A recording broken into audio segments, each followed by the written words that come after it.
Hey there, internet friends. Welcome to another episode of That Nerdy Site Show, a weekly podcast where the team members from That Nerdy Site get together to talk about our lives and all of the nerdy things we love about them. I'm your host, Trevor Starkey, and joining me this week we have Cameron Abbott. How you doing, Cam? Hey, what's going on, nerds? I'm What to crack open a cold one. what is going on? Good thing you didn't crack open the cold one the first time around.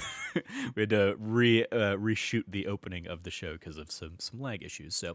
Um, We've got a jam-packed show for you this week. I have a ton of next-gen impressions, and Cameron has been playing a lot of Destiny 2 Beyond Light. Before we dive into any of that, a little bit of housekeeping. If you like what you hear, please remember to like, subscribe, rate, review the podcast everywhere you can. And if you're feeling extra generous, you can always support us on Patreon at patreon.com/thatnerdysite, just like all of our wonderful patrons do. So before we dive into your Beyond Light thoughts, Cam, I thought I would just do kind of a general overview of my Xbox Series X and PlayStation 5 impressions and answer any questions you might have on the next gen. So my Xbox Series X, I was fortunate both of mine showed up the day they were supposed to, the day of launch on their respective consoles. But without a lot of new things to play on the Xbox Series X, I just kind of dove into some old games. In particular, I threw in my original Xbox disc of Star Wars Knights of the Old Republic, which worked like butter. So shout out to Xbox backwards Nice. compatibility, still just, killing the game there. And then I also booted up a couple Game Pass games. Disneyland Adventures, which was originally a Kinect game that I never would have played because they didn't have a Kinect, but then they kind of like retooled it and reported it to make it a console controller led game. It's very That's interesting. actually like a fun game. Like that was Yeah, as a Connect game, that was a fun game. I can see. I mean, that would like as I was playing it, I had the thought this would be a great first game for kids, Hmm. because it's filled with Disney characters and it's largely simplistic in its game design, controller based Yeah. or Connect based. And there are definitely still things in there that are clearly like they clearly couldn't figure out how to work around the Connect stuff because it'll be like, hey, do this pose, and then your character just automatically does the pose, and you just progress through the whatever the little mission is. Um, but I played that because I've missed going to Disneyland this year. One of my original plans back on my birthday back in March would have been going out to Disneyland to go build a lightsaber for myself, but that never happened, obviously. Say So that was also my plan. I was gonna be like, hey, it's my birthday.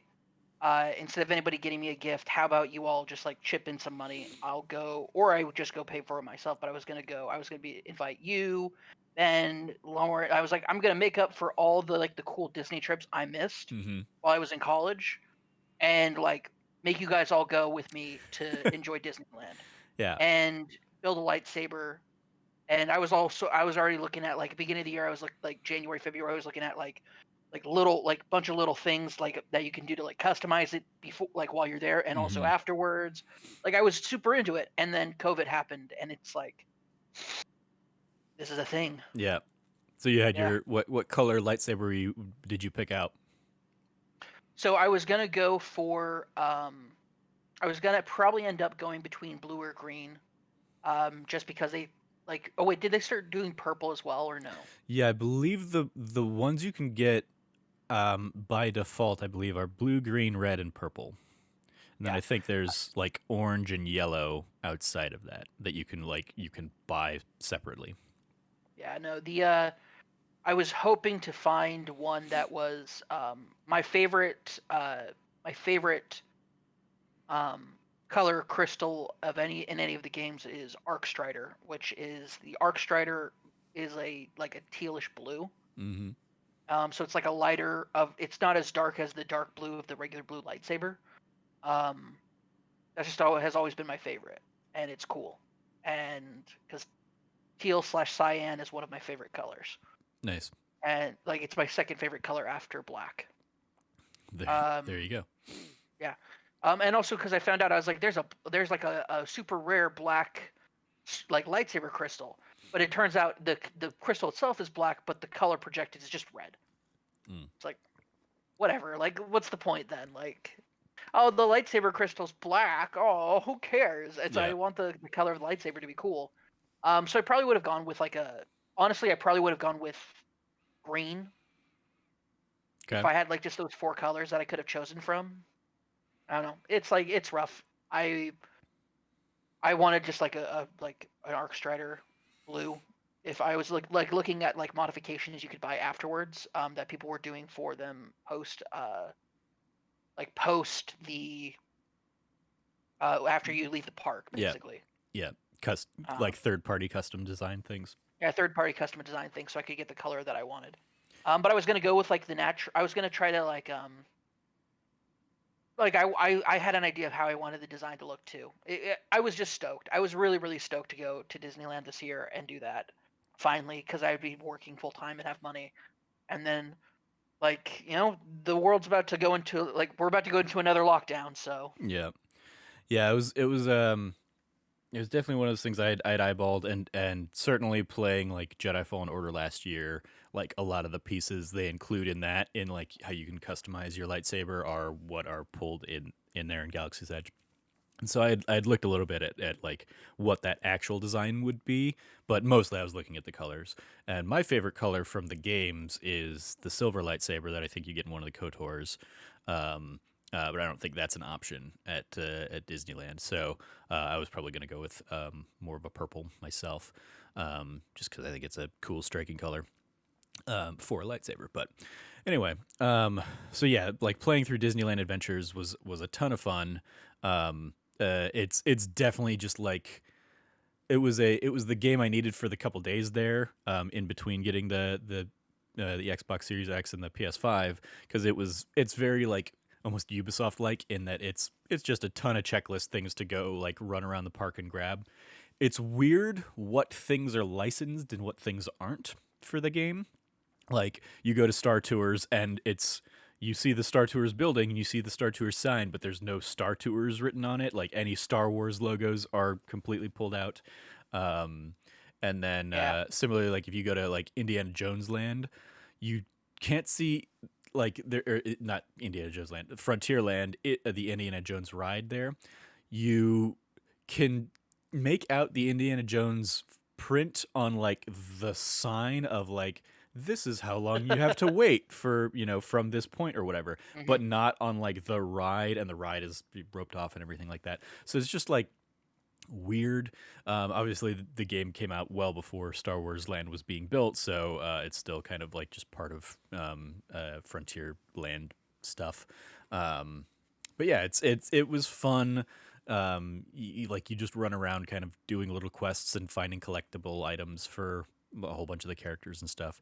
And there's a ton to do in there. Like with as much as I've been playing the last few days, I think I barely scratch. I think I'm like at 40% completion or something like that, because there's just a crap ton of stuff in there. A lot of mini games and stuff like that. The mini games are almost all like on rails kind of things, hmm that I didn't have too much fun with. They almost all like wear out their welcome and stay too long. But again, they'd be great for like kid. But the reason I was hopping into that, and I also hopped into what was the other game?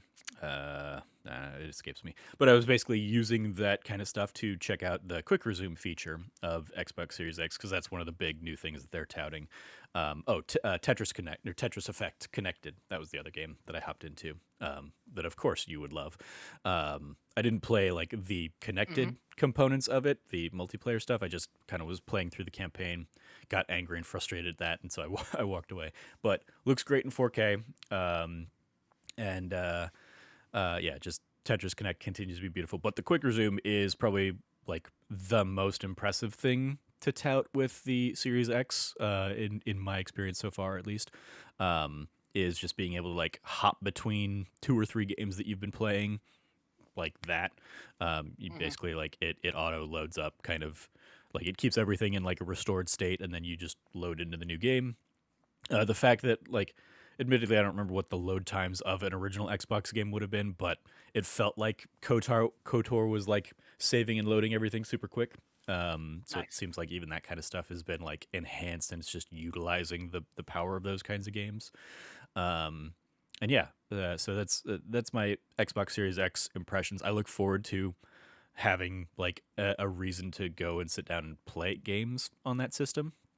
And that's just kind Mhm. of the quick resume feature, especially as I hopped into some of the stuff on PlayStation 5, is one of those things where I'm like, maybe I will start playing like some third party things on my Xbox instead of on the PlayStation, because it's just easier to get in and out of, because it's the games as well as like the apps and stuff. So like if I was in Disney Plus or something, I can easily hop back into a game quickly, which is where I would be much more inclined and much more likely to be doing any of that kind of stuff. Um, so so yeah, that's kind of Xbox Series X. PlayStation 5 is the big thing on the PlayStation 5 has been the controller, really, so far. Um, Mhm. and it feels awesome. It's really cool. Got it again right here on camera.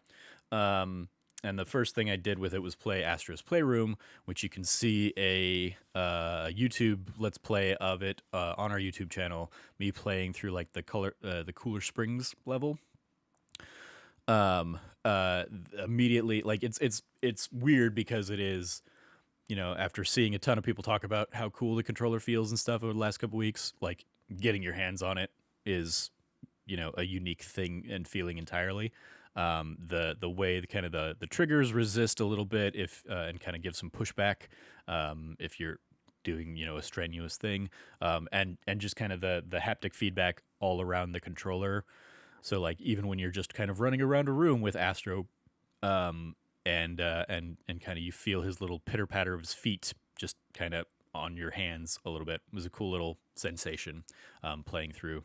There's a couple of things in particular where you kind of control like a jetpack, or you turn into like a frog type creature with a spring, that like use kind of all those things in conjunction together really well. And Astro's Playroom is just like charming as all get out, just like Astrobot Rescue Mission was before it. Um, Other things on the PS5 specifically, I've been using the Pulse 3D headset, and it's really cool just kind of getting that 3D audio sound and sensation. Like playing Spider-Man Miles Morales in particular, there was a point where I turned on like an audio log kind of thing that was coming from a TV monitor. And I basically, the way I was set up, the character was over here. So I was hearing it out of this ear. And then I kind of Mhm. turned the camera around and the audio kind of like changed and moved around me. And that was a really cool sensation, that I have only, I think, really, the only other time it's really jumped out at me was in Help Aid Senua's Sacrifice a few years back, because they were very deliberate with where their audio was coming from. Um, and so yeah, even there were just things like I should clearly be hearing the stuff from my TV as I'm looking at it, but hearing it like behind me via the headphones, is just a cool little sensation, that adds to the immersiveness of the experience. Like it all combines to like PlayStation's thing is very much like put you in the feel of the game, I guess, this generation. So all that stuff working together, really cool.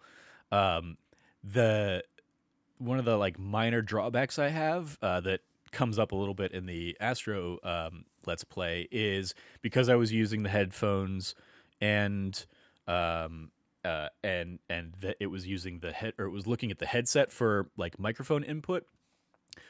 When I got to this section in the stage where I was supposed to like blow into the controller to turn on a fan, Mhm.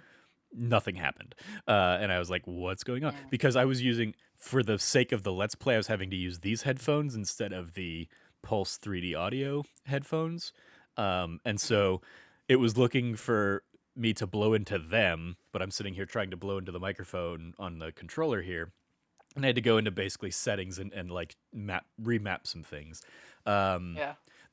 I would say that's been like the weakest part of the experience so far with PlayStation 5, is a combination of some of the the settings I'm having to switch between, I have to switch between them like anytime I basically want to use the headset versus not, or if I want to use the headset but still use like the microphone audio, I have to do that, or I have to go in and tweak some things because it will just default to, oh, you're using the headset, so let's default everything to the headset.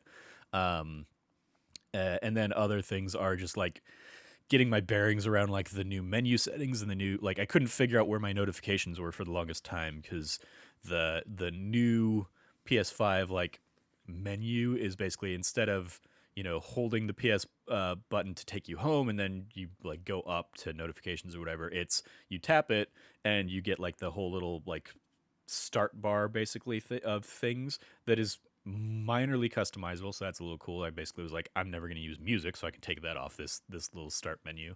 um, but you can go find notifications down there, and like you have to go into your profile to find trophies and stuff, and it's just all, and like the create feature, while cool and expanded, is also still taking a little bit of getting used to. So lots more new with PlayStation, whereas the Xbox Series X just kind of feels like, hey, it wasn't broken, so we're not gonna fix and change things around too much. We're just gonna add some handy new features.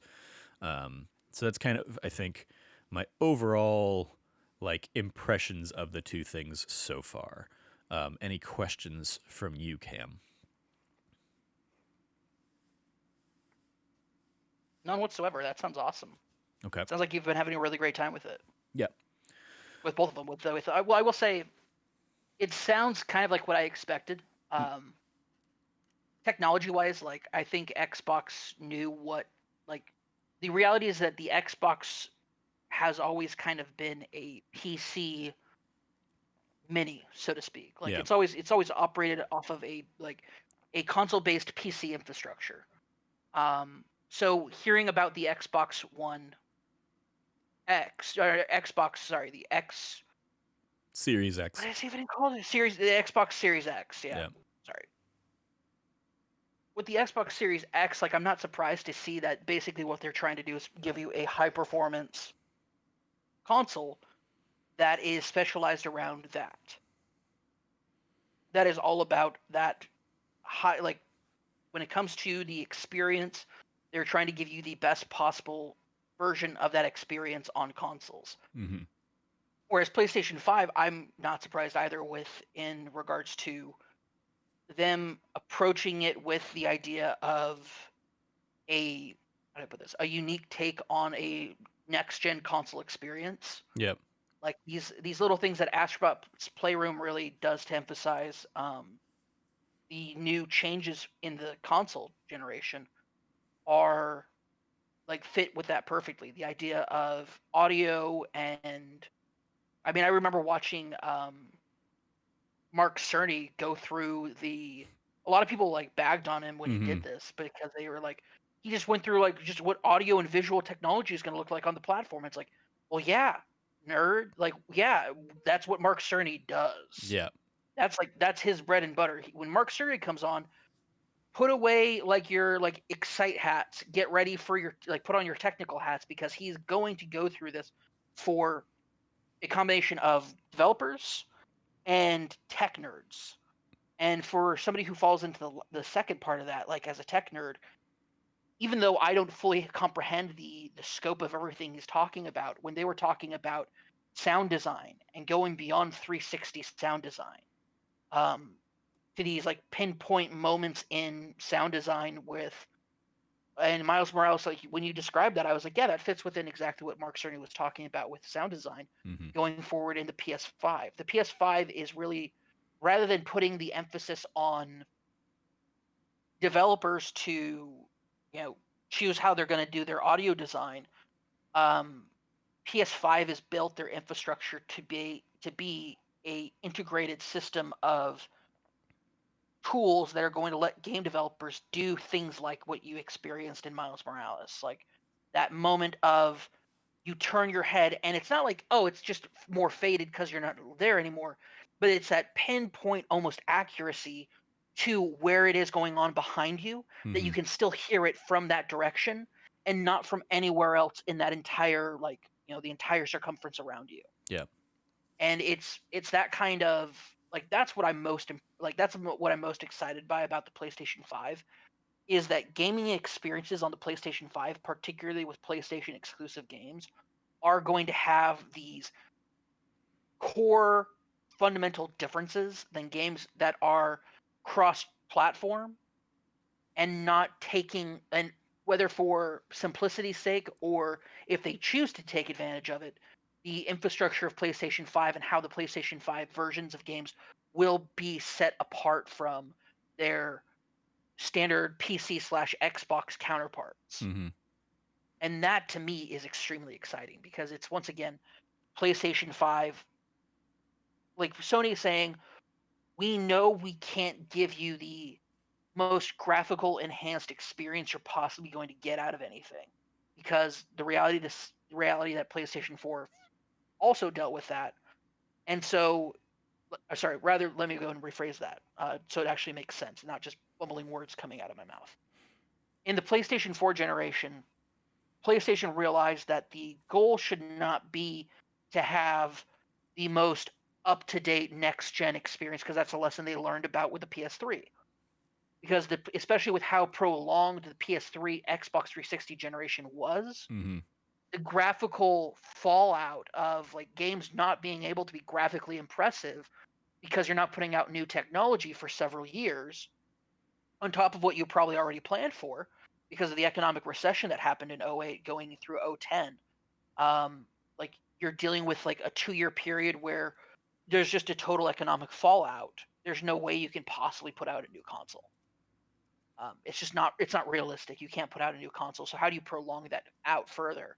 And we saw that throughout that generation and the introduction of the PlayStation 4 when they're like, okay, well, we've had this cycle. Well, we'll go ahead and put in a point 0.5 console with the Xbox One X and then the PlayStation 4 Pro.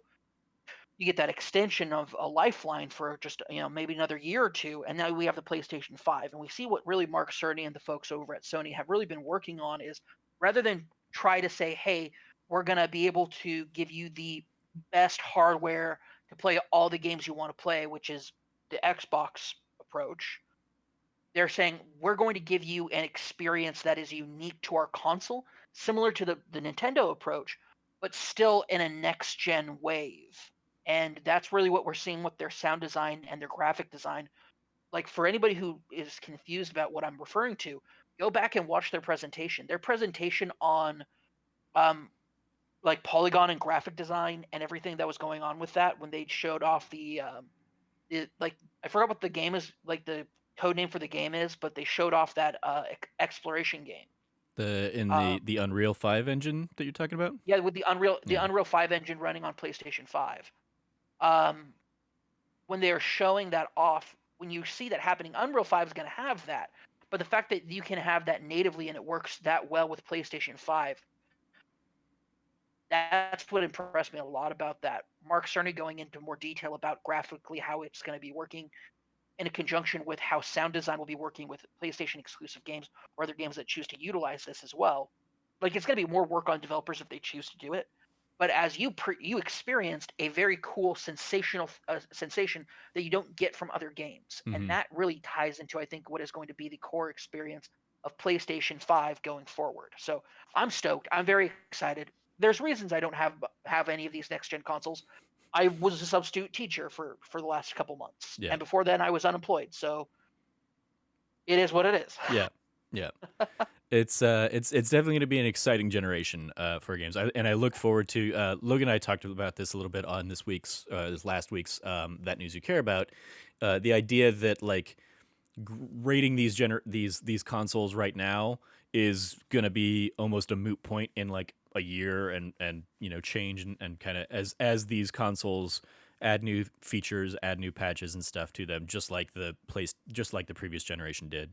You go back and look at like reviews of the Xbox One and the PlayStation 4 at launch versus where they ended up. You have very different kind of experiences. So I look forward to both consoles kind of trying to learn from one another, I guess, as they move forward, and continue to kind of drive. One of the things that you touched on there briefly that I want to speak to as a kind of comparison between the two systems is the smart delivery nature of the Xbox Series consoles is a much Hmm. smoother and seamless process compared to loading in my PS4 disc of Sackboy and then having to go into like menus to make sure I'm downloading the PS5 upgrade of Sackboy to my PS5. Um, like Mm, the Series I've X been hearing about that. just like recognizes like, oh, you're playing on a Series X, so we're gonna give you the Series X version of the game, and the because PlayStation's backwards compatibility approach is, do you want to be playing the PlayStation 4 version of this game on a PlayStation 5, or hey, there's a PS5 upgrade version of it. I had to go through and like download two different versions of Sackboy to make sure I was getting the right one. So that's Nice. like mildly like it's a thing that at least in this like transition period between generations is going to Yeah. be, a pain and irksome and stuff. Like it'll be interesting because I have the PS5 disc of Valhalla, so I assume it's going to auto upload Assassin's Creed Valhalla or download the PS5, patch and versions of the game, but I haven't tested that out yet. But yeah, that was Well, I that mean, was you do one have to other thing. install the game as well. Yeah, Like exactly. Yeah. this is where we're at in. I love it. I just love how basically discs at this point are like quick installs of before you have to download the rest of the game. Mm-hmm. Yeah. That's where we're at with like discs and stuff. It's like, yeah, like, discs are kind of just like the authorization tool now, Yeah. more than anything else. So One last thing, I'm never gonna be the guy that can like pinpoint and say like, oh, 30 versus 60 frames per second and 4K and stuff. Like everything looks great. I did run into like, and admittedly, I'm not playing like the most with Disneyland Adventures on the Series X. I wasn't playing like the highest fidelity stuff, but it did like every time it would like my monitor would kick in and be like, "Hey, HDR is activated." So it was like it's utilizing that auto HDR functionality for a game like Disneyland Adventures. But comparing like Tetris Effect on the Series X to like Miles Morales, both of them are running beautifully. Miles Morales has like many games have like a performance mode and a fidelity mode, and I forget which one is which, but like one of them is like, hey, we're going to prioritize like 30 frames per second, and to do that to do that, no, we're going to prioritize 30 frames per second, but that means you're going to get ray tracing, you're going to get all these added lighting textures and mhm, stuff like that. Or you can do it like 60 frames per second gameplay, and we're going to take out a lot of that stuff. I yeah, played through Miles Morales um, at 30 frames per second because I was like, I want to see like the new like features and stuff, and it looks mhm, friggin' gorgeous and beautiful. The few times when I did try to kick it up to 60 frames, I don't know if there were other factors at play, but that was when I started getting some like frame like chugging. Um, yeah, and it even led to like a couple like crashes of the game. One of which like I basically was like, okay, like the game froze, I couldn't do anything. It didn't even error out or anything. So I went to the home screen to close the game out, and then it gave me like a never ending like PlayStation is closing this app. And I eventually had to just do a full like hard like reboot of the system, and ended up mhm, losing like an hour and a half of gameplay, which was like frustrating and stuff because I was like, why? I thought it was autosaving, and it was probably autosaving, but because of how I had to like shut it down, it probably like corrupted that autosave or something like that. yep, So that was frustrating and irksome. But that was also like, midway through a 13-hour gaming session or something like that. So it could have just been that like the system was playing catch up. But when I did, even in my new game plus run of Miles Morales, I tried to just start that out in like the 60 FPS mode to see what that was like. And it's frustrating because like when it works, it's great, but like after about 15 minutes, like it started hiccuping, and mhm, and then that just kind of like steamrolled a little bit further. So I haven't been able to do too much in that like 60 FPS without it like erroring out a couple times like that. So I went back and just continued playing the new game plus in 30 frames per second as well. I don't know if that's something that'll, get updated in a patch or something. I didn't like dig too deep to see if like that was a common experience that other people are having or any of that kind of stuff. But it was the first thing that felt like not next gen about the game was Hmm. getting like seeing the system try and like catch up. And there were even times where I was like, okay, maybe I just came out of a thing and I'm trying because I've already played through the game at this point. I'm just kind of trying to rush through a new game plus for the trophy and the platinum and stuff. Um, Maybe it's not expecting me to try and like zip through town this quickly. So let me just sit here on a perch for a few seconds, let the game like catch up on loading or something like that, and then try again. And Yeah. no, it still had an issue. So it was a weird juxtaposition of like fast travel would still take me completely across the map and I'd be there in like 2 seconds, compared to like the original games, subway loading scenes and stuff like that.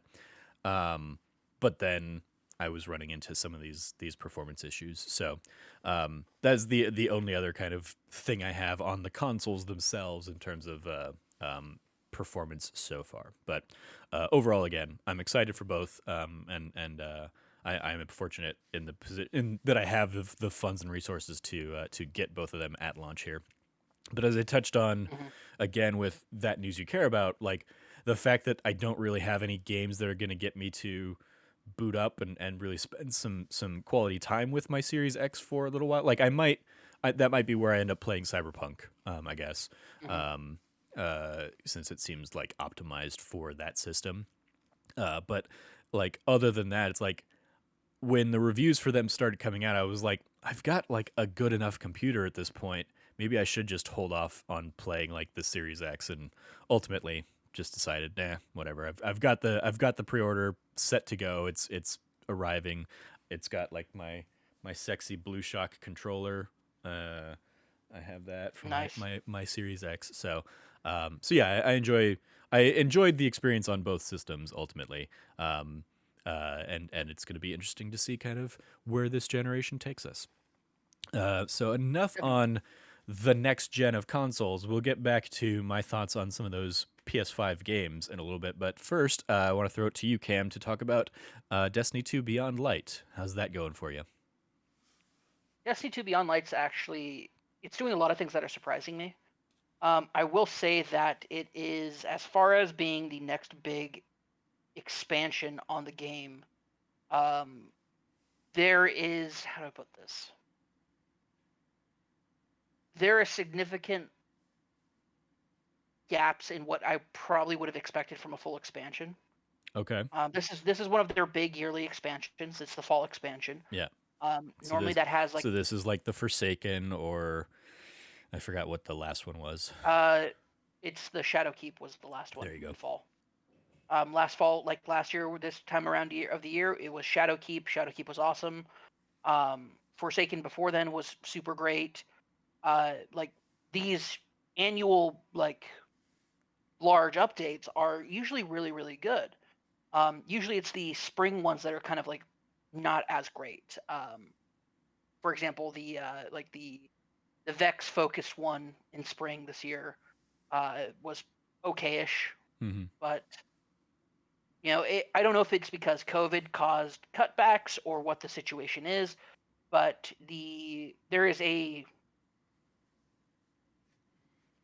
it's not as substantive as I would say like previous expansions have been. Hmm. As far as, and when I say that, I mean as far as content goes. Yeah.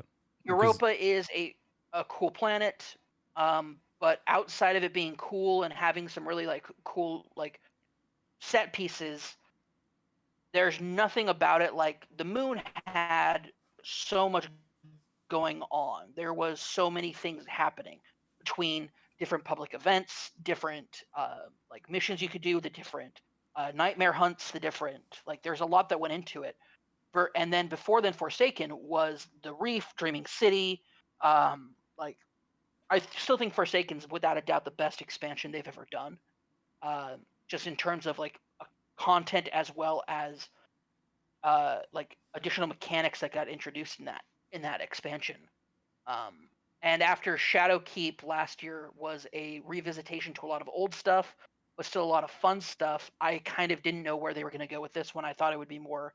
in line with Forsaken, but it actually has, it feels like less content than even Shadowkeep did. It feels more like a spring update than a fall update. Is kind of like the biggest thing I could mention with that. Mm-hmm. Uh, Is that is that feeling maybe accentuated with everything that has been vaulted? So now there's like a whole lot less to do in the game in general. no, I mean I wouldn't say that because a lot of the stuff that got vaulted was like, Things you weren't doing anyway. yeah, the only planet that got vaulted that had regular things going on it was Io. Outside of that, it was Mars and it was Mercury, Okay. which you never went to Mercury unless you had to, because that's a spring update planet. There you go. Because you hate Osiris. And I hate Osiris. I hate Osiris so much. In lore, they're like, Osiris is back, and it's like, and like Zavala isn't giving him the time of day because why would he? Osiris sucks. Anyway, I've gone into before why I don't like Osiris. I'm not planning on doing it here today. I wonder if he exists or tries to exist in an alternate reality or a future projection or whatever where you do like him or not. I mean, he can try. I can't fathom that there is a like the reality where Osiris is. I like Osiris. The reality where Osiris is the enigmatic cult leader, up like opposed to the tower, but still trying to fight the darkness. Kind of like weird, creepy cult thing that he was set up to be in Destiny 1. And in Destiny 2, they're like, no, he's more like a rock star who's like, he's all about the art of studying the Vex. And he has these groupies that are like a cult following of him. But he doesn't like them. He thinks they're kind of like not cool. But he's He's cool. above them. He's like above them. And like he just like can't be like he's like it's just like So it's lesson learned: Cam likes cult leaders, not rock stars. Got it. I mean, if you set yourself up to be a cult leader and a cool cult, like, and like a really interesting, like, the whole, like, thing, Book of Osiris and all this, like, really cool, like, futuristic, occult style stuff that was going on with that in Destiny 1, leading up to his reveal in Destiny 2 to reveal, nah, he's just a dude who's, like, crunches the numbers and says stuff like, according to my calculations, like, The other things that annoyed me about him, he should have been cool, but he turned out just to be a nerd. not being the super lore nerd that you are on this, was again because I played a ton of stuff on the Mercury content in that initial spring launch. Was that like even in the storyline of him going in and like retrying all these calculations that you're having to go in and fix, like it was like he had never seen movies like The Terminator or any futuristic movie really, where it's like, oh, clearly like things are going to go wrong. And so he was constantly breaking things that you were having to fix. That was the annoying thing with Osiris for me. He's not even a good nerd, man. He's a bad nerd. He was like restoring I don't even remember the big iBot things or whatever, and be like, It's like, why are you I restoring? thought I'd be able to control it this time. It's like you haven't been able to control it any other time that I've had to come in and fix your shit. So stop it, Osiris. Like, yeah. But Beyond Light. Okay, so focusing back on Beyond Light. Beyond Light is cool in that they have finally fleshed out something for the Stranger. The Stranger is like, there's some really cool lore reveals going on in Europa. There's a lot of lore stuff that's really, really cool. But outside of the lore stuff and outside of like as far as like the breadth of content, I have not felt that. Like I have not felt like Forsaken where I was on a journey to do this. And part of that is Europa is well designed as an area to be interconnected, and that's good. And then there's one section that it's not interconnected at all, that is just a massive just time sink whenever you have to go through there. And it is just like the great thing about the Dreaming City is that it was all interconnected and you could go to any part of it if you knew the shortcut. And that was awesome. That is not here. Mm-hmm. And it's like I don't know who decided to design this entire area and why throughout the game quests and stuff you have to go back to it time and time again, which means you have to slog through the same areas over and over and over again. It's annoying. It's annoying. Mm-hmm. and there's no hook or cool mechanic to make you want to go through that.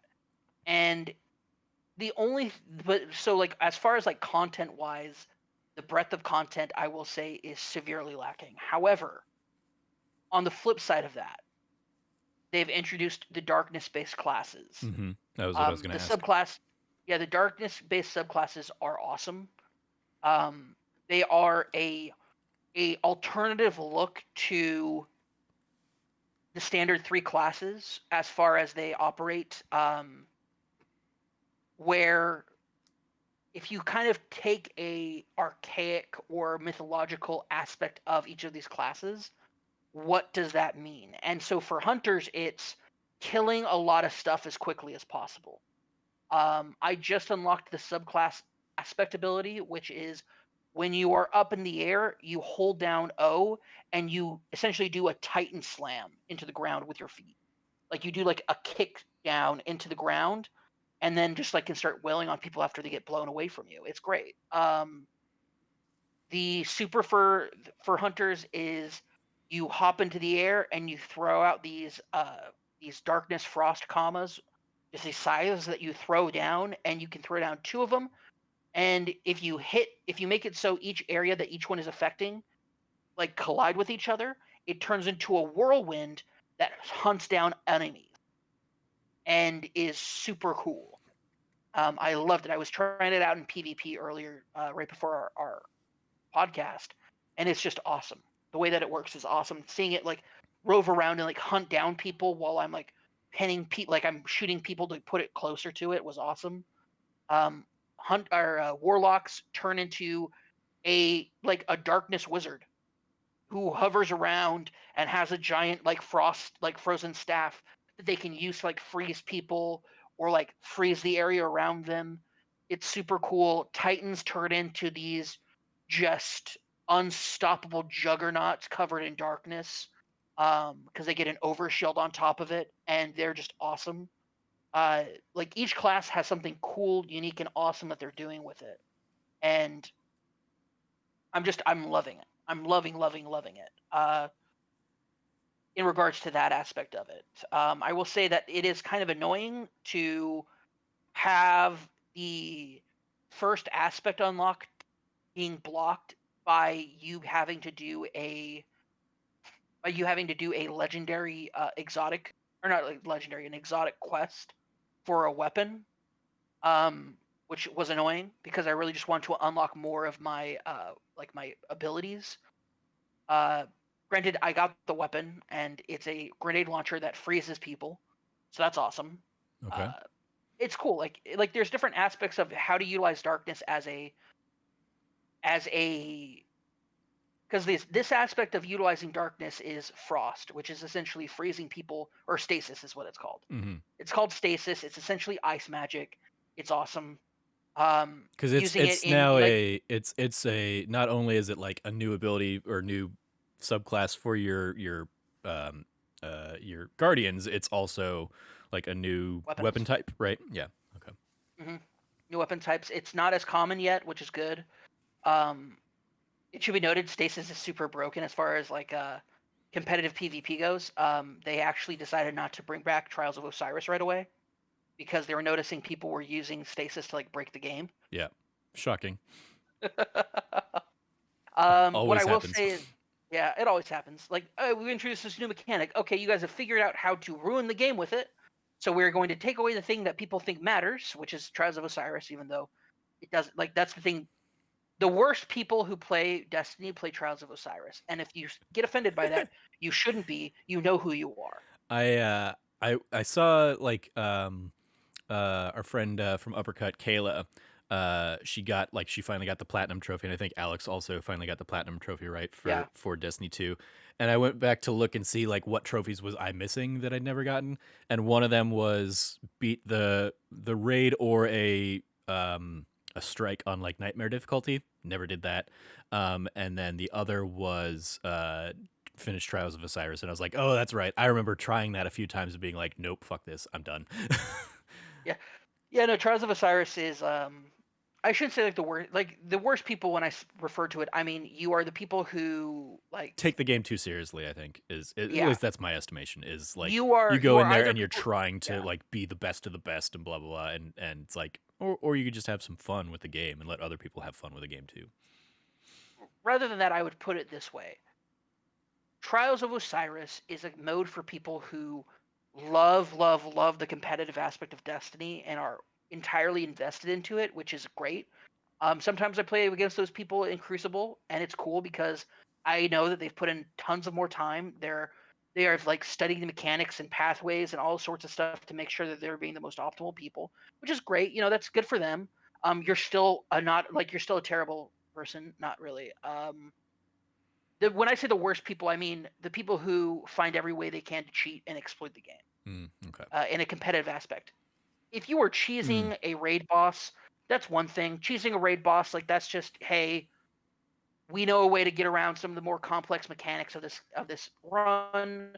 We're going to do that. We can do it cheese, non-cheesed, however we want, but we're making the distinction as a group to do this. Yeah, that In PvP, yeah, that was definitely the quickest and easiest way to figure out what the meta was going into a match of Trials of Osiris, because you just look and see, okay, well, what guns is everybody on their team using? Oh, okay, it's the same three. Okay, that clearly must be what's broken in the game right now. yeah. Um, and then on the flip side of that, you have people who people who just break the game in PvP are the worst. People who will like trip up modems to like disconnect people after the match has started, so that it counts as a win Mm, for them. All sorts of like just nasty stuff, like exploits, all sorts of stuff that is just like it's just garbage that you have to deal with. PC now has to deal with it a lot more than PS4 does, but people on PS4 still do this. Like just doing things to mess with network connectivity, so it drops everybody but your team super low, so they can just hunt you down and kill you because you're rubber banding back to your same like starting location. Different things like that, like just ways that people cheat in Trials of Osiris are just annoying as heck.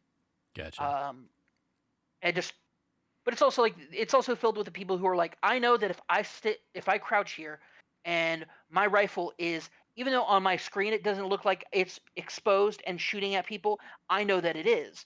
And so whenever somebody's going to come across there, I just have to keep firing, and they're going to get hit by it, headshotted, and die because planned out the trajectory of this, and that's exactly how it's going to happen. I hate people like that Gotcha. because they're not fun to play with. They're not playing the game. They're setting themselves up to win. Yeah. When you set yourself up just to win, you're not playing it for the competitive spirit of going head to head, thinking on your feet, seeing who's a better shot, who can fire from the hip better before you can go to the aim better. Like the competitive aspect of Destiny is something that I do love, but I hate playing against people who mathematically figure out trajectory and polygons and things like that in order to make sure that they're always getting the headshot around the corner and there's nothing you can do.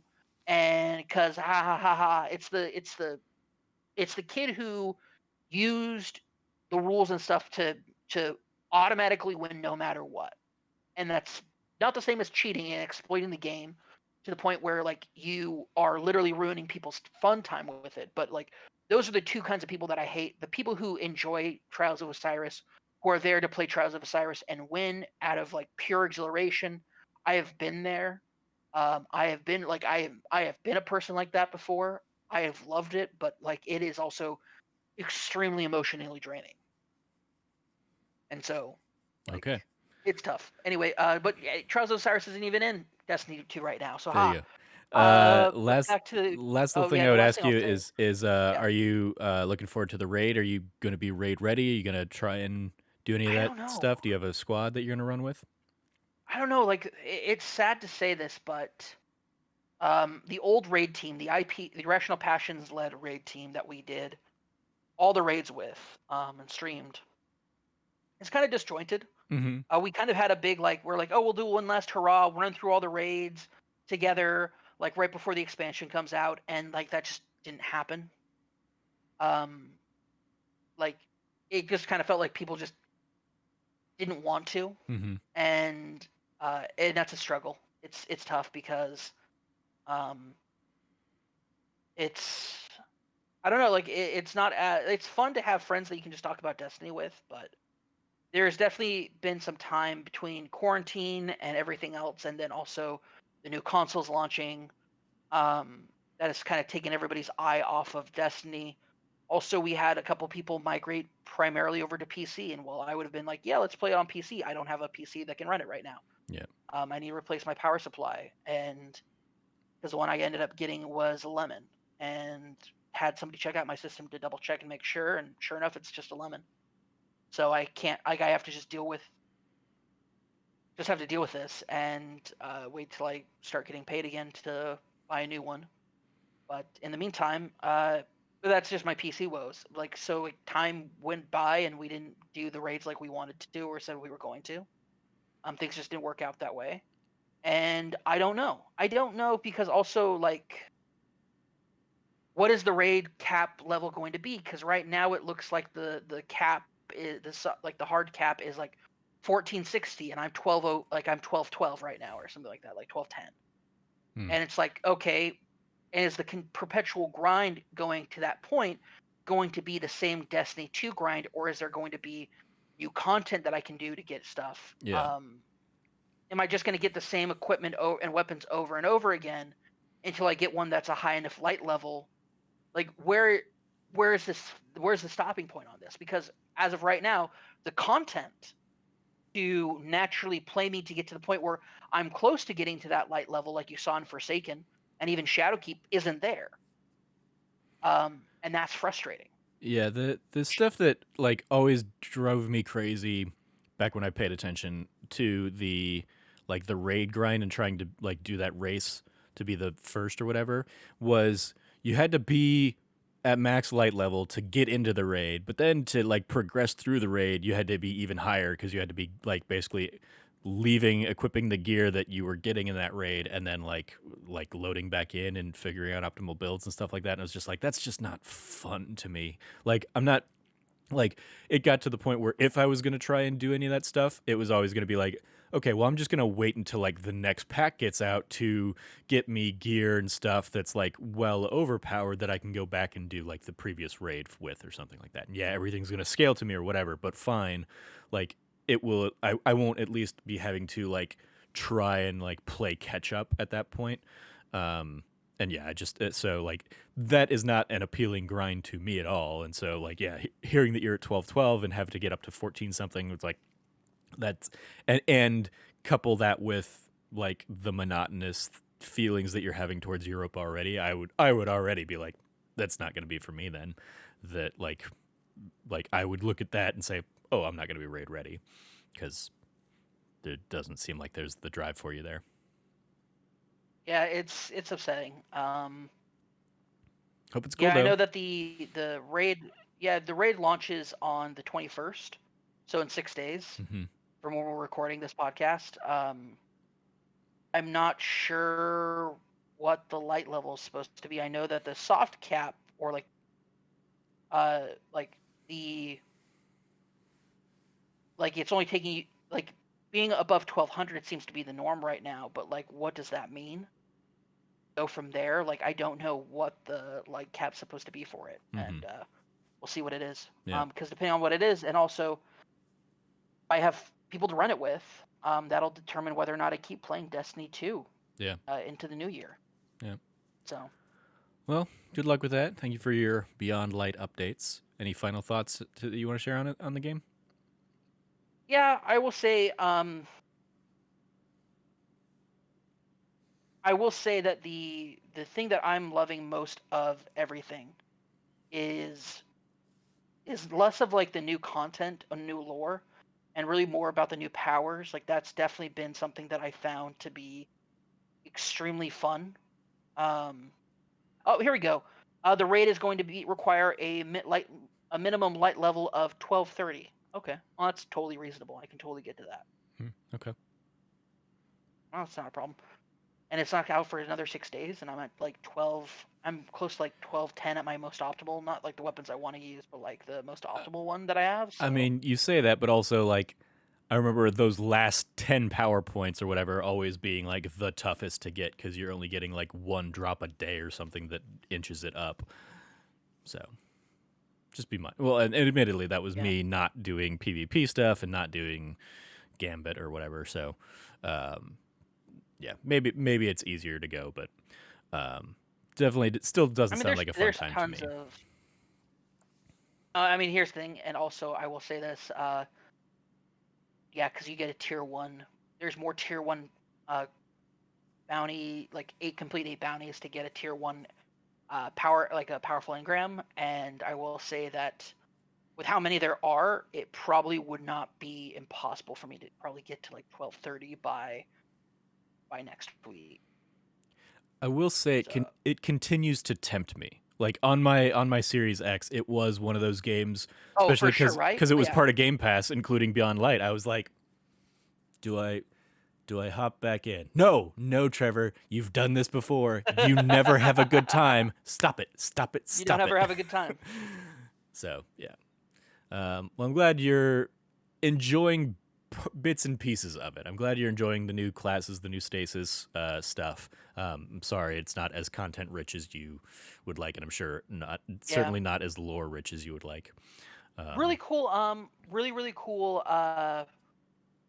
Sorry, a really cool um lore stuff is going on though. Oh, I will okay. say, as far as like lore stuff goes, like the darkness as a new aspect, what we've learned about the darkness, and also what we've learned about things like Braytech and like all the stuff going on with the stranger and the darkness, and the like we finally find out what Varix did, why he betrayed us by like unleashing the prison of elders and like walking away from that nonsense.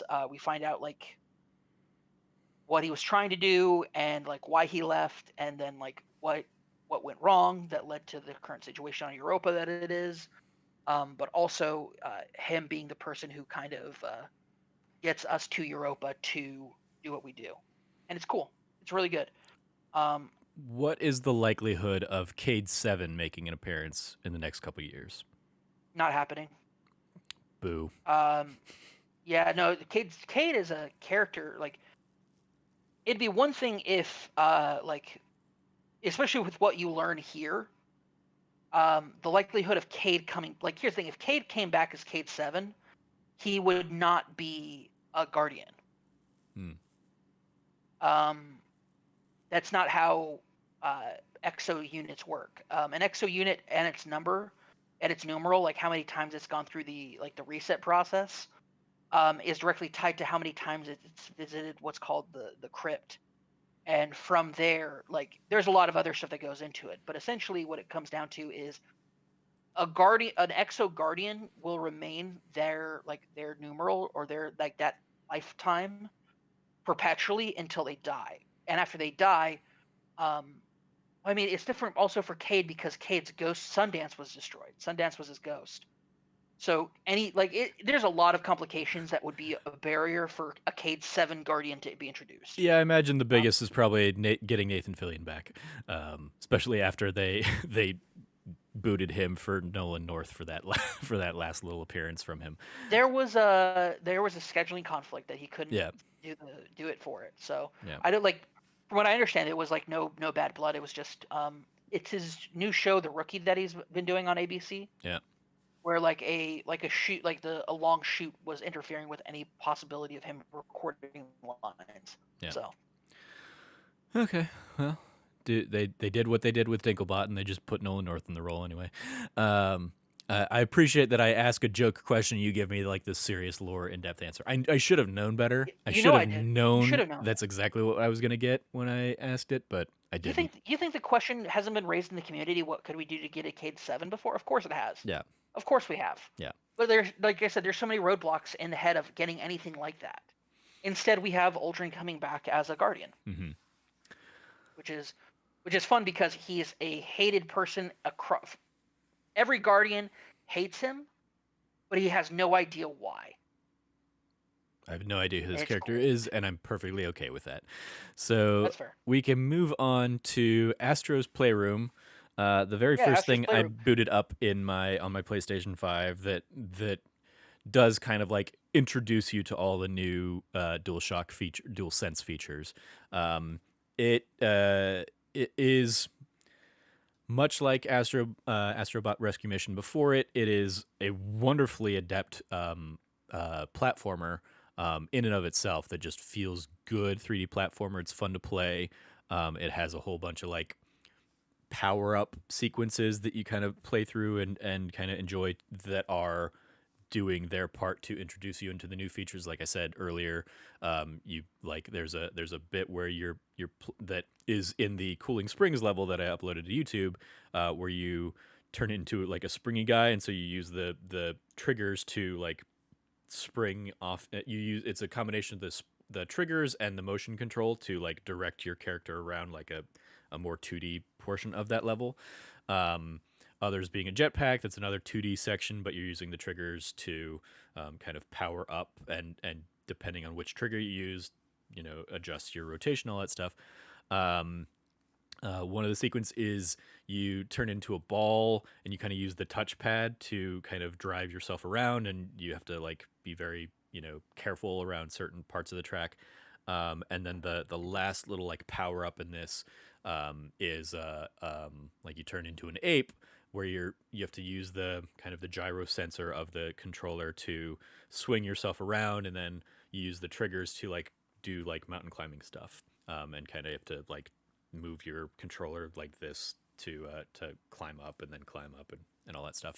And even there they add in an extra little element of trigger sensitivity where like there are some of the like rock climbing bits that will crumble if you like just pull all the way down on the trigger, so you have to be very sensitive in how you like grab onto it and then like kind of progress through. So just like great platforming in and of itself in that game.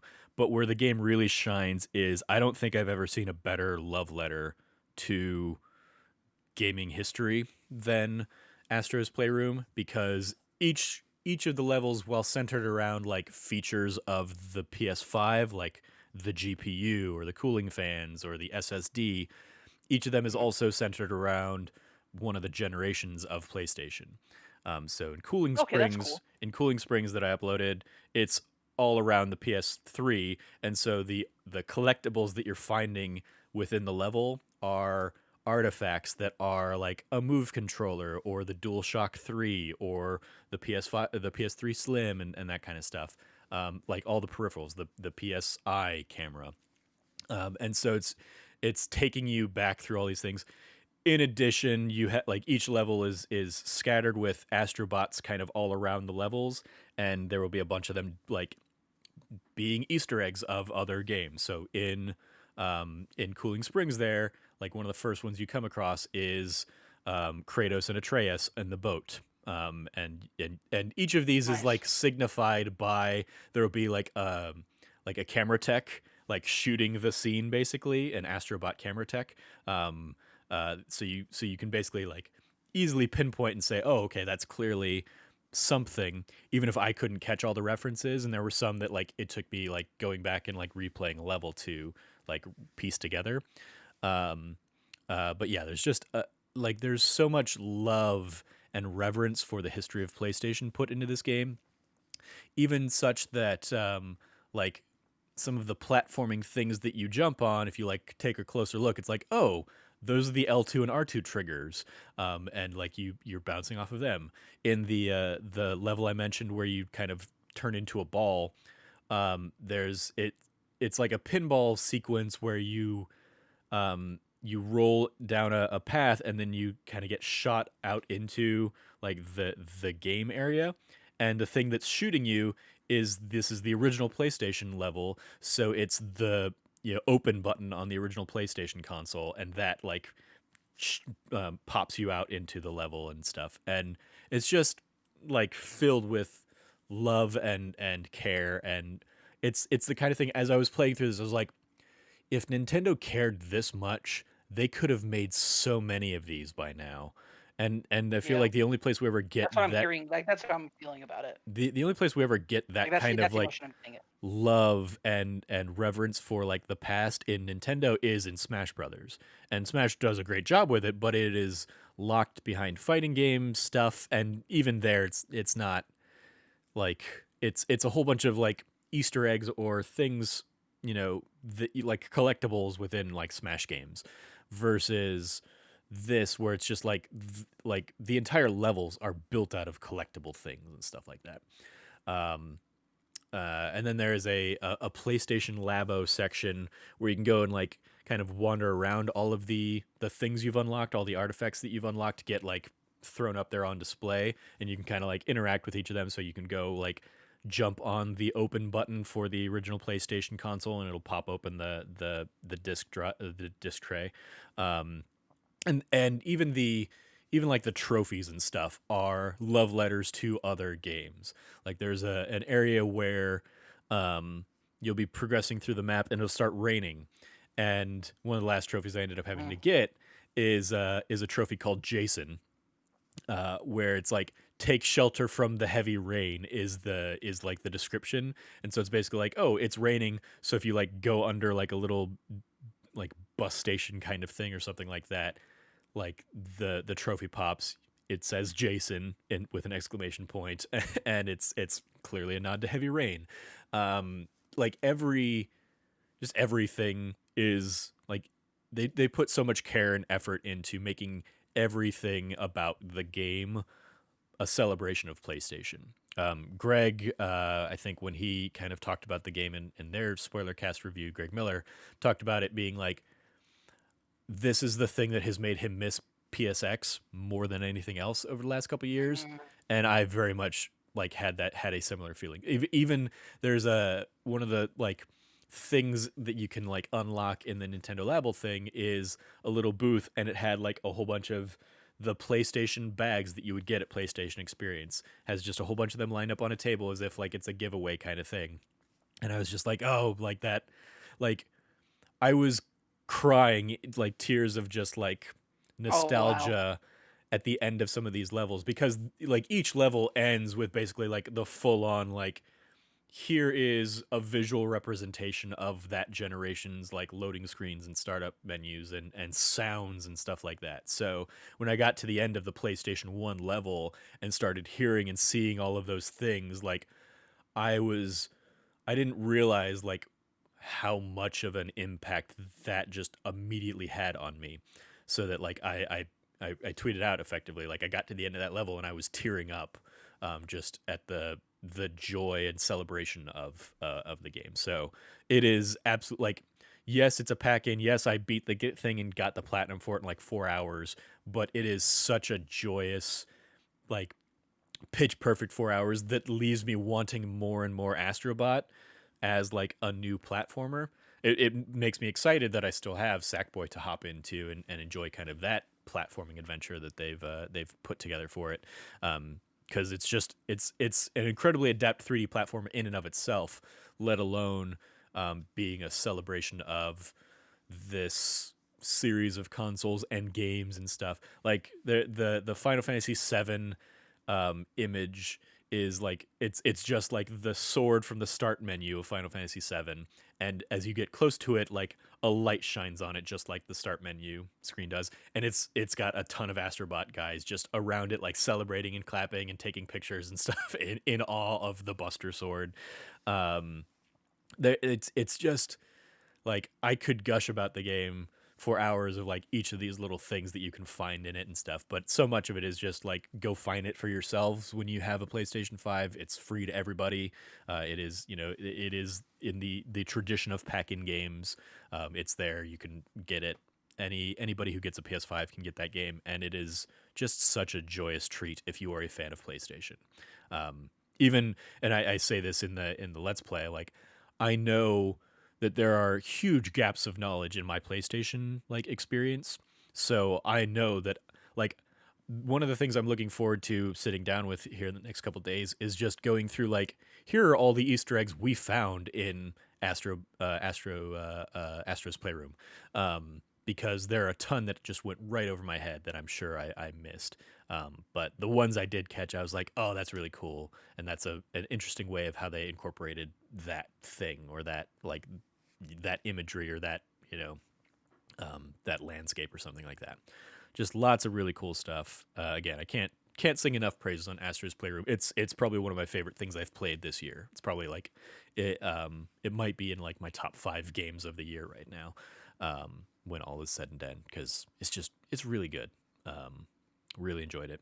Any questions for me on Astro before I move on, No, Cam? I didn't even think that I would be too interested in this game, but now I'm really wanting it. So Yeah, I'm really wanting to play it. Sounds it's amazing. it's just it again. It is such a celebration of PlayStation combined with a great platformer. And so, like I said, it is the thing that I wish Mario had given us this multiple times over. I think Blessing, also in the Astros Playroom, like Blessing mentions New Donk City from Super Mario Odyssey as like a celebration of Mhm. Donkey Kong and Mario's origins. This entire game is that. And admittedly, as somebody who loves Super Mario Odyssey, like New Donk City is a standout level. And so to get 4 levels, each with like 4 sections within it. So you get basically 16 little levels of PlayStation here, PlayStation love and celebration and stuff is just a very joyous experience. And a great way to kick off the new generation, for the PlayStation 5. Yeah, celebration. And I do appreciate, like with Astro Bot Rescue Mission, I always have to like figure out what I'm saying when I when I start with Astro there. With Astrobot Rescue Mission, like the challenges, that like were for like the platinum trophy and stuff, were like, hey, do this level, but you have to do it like within a certain time frame, and you have to like, it's here's a bronze tier, here's a silver tier, here's a gold tier. You have to gold tier every level. This has like speed run sections of kind of mashups of some of the levels, and I appreciate that those are all tied into like add-on trophies. Like the the game comes with like, here are the trophies you need for the platinum, and then here are like three other trophies that count as add-on trophies, for the game. And one of them is do all 8 missions and have your total time of those 8 speedrun missions be less than 7 minutes.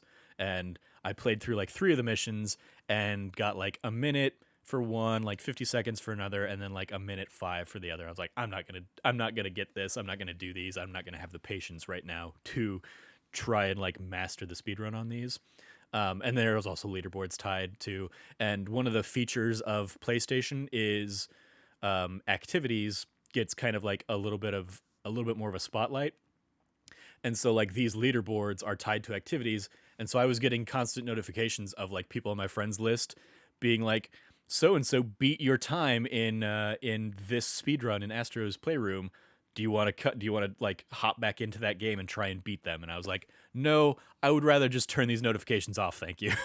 But Yeah, it's cool to see like that, like, oh, somebody overtook your score, so like if you want to try and get it back, here's your here's the approach that you can try and take, kind of thing. um I can think of a handful of people who are going to be doing that a lot. yeah, I definitely think there will be people out there that will set up their little rivalries, and they'll try and go back and forth, on getting the top of the leaderboards, and I'm just not one of those guys. um it was also the first place I used the PS5's new game help feature, though, because I was just Yeah, like, how's that? each level of Astro's Playroom has 4 little like mini level things that it's all interconnected. But once you've like beaten it, you can always kind of go in and just kind of drop into any of those 4 sections.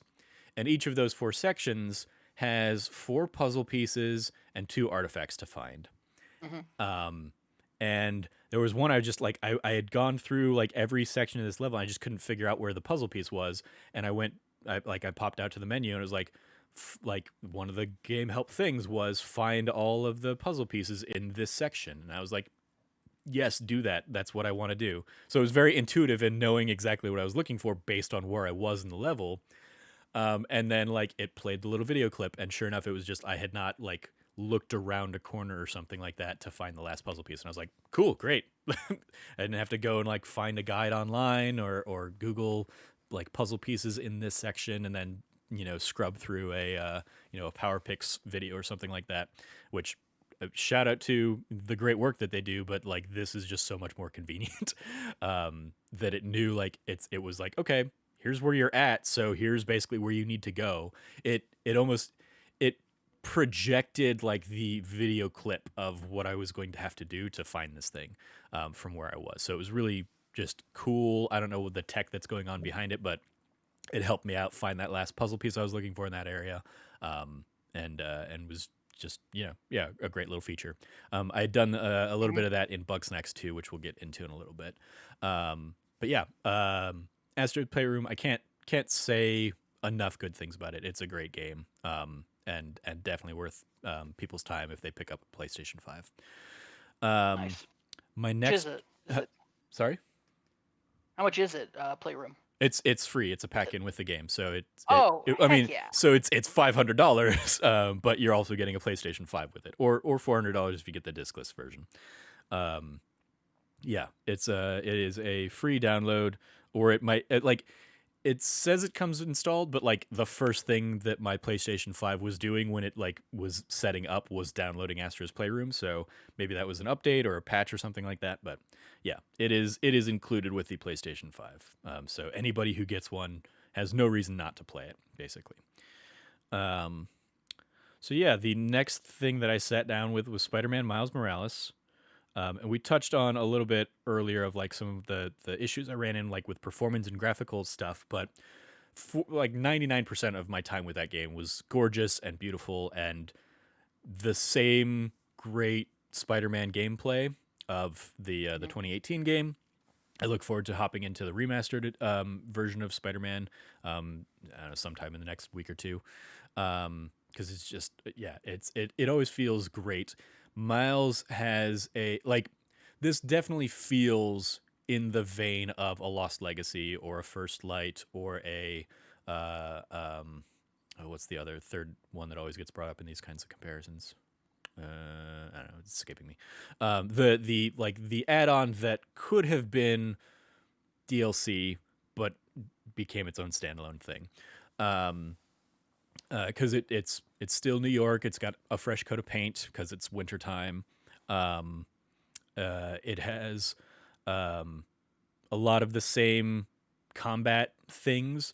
Miles does have his additional Venom strike abilities as well as Mhm. his camouflage ability, that kind of adds to gameplay and supplements instead of the 8 gadgets that Peter had. Miles only has 4 gadgets that he can work off of, but again, like those four combined with his other abilities leaves him just as versatile in combat. One of the things I love is his camouflage ability lets you go back into stealth. If you're doing like a stealth section of the game where it's like, okay, you can absolutely brute force this, but it's going to be easier if you pick these guys off one by one. What's great is if you screw up and somebody sees you, you can go and camouflage, run away, and and they'll kind of like lose sight of you, and you can kind of like turn it back into a stealth section of the game. Um, the story is great, and one of the things I appreciate is that like they don't they respect your intelligence and the fact that you can probably piece together who some of the characters are, even if you don't know the story of like Miles Mhm. Morales, and if you haven't seen Spider Verse or something, so they don't like treat them as big surprising reveals that they're going to wait until the end of the game to unleash on you, like maybe Yeah. Spider-Man 2018 did.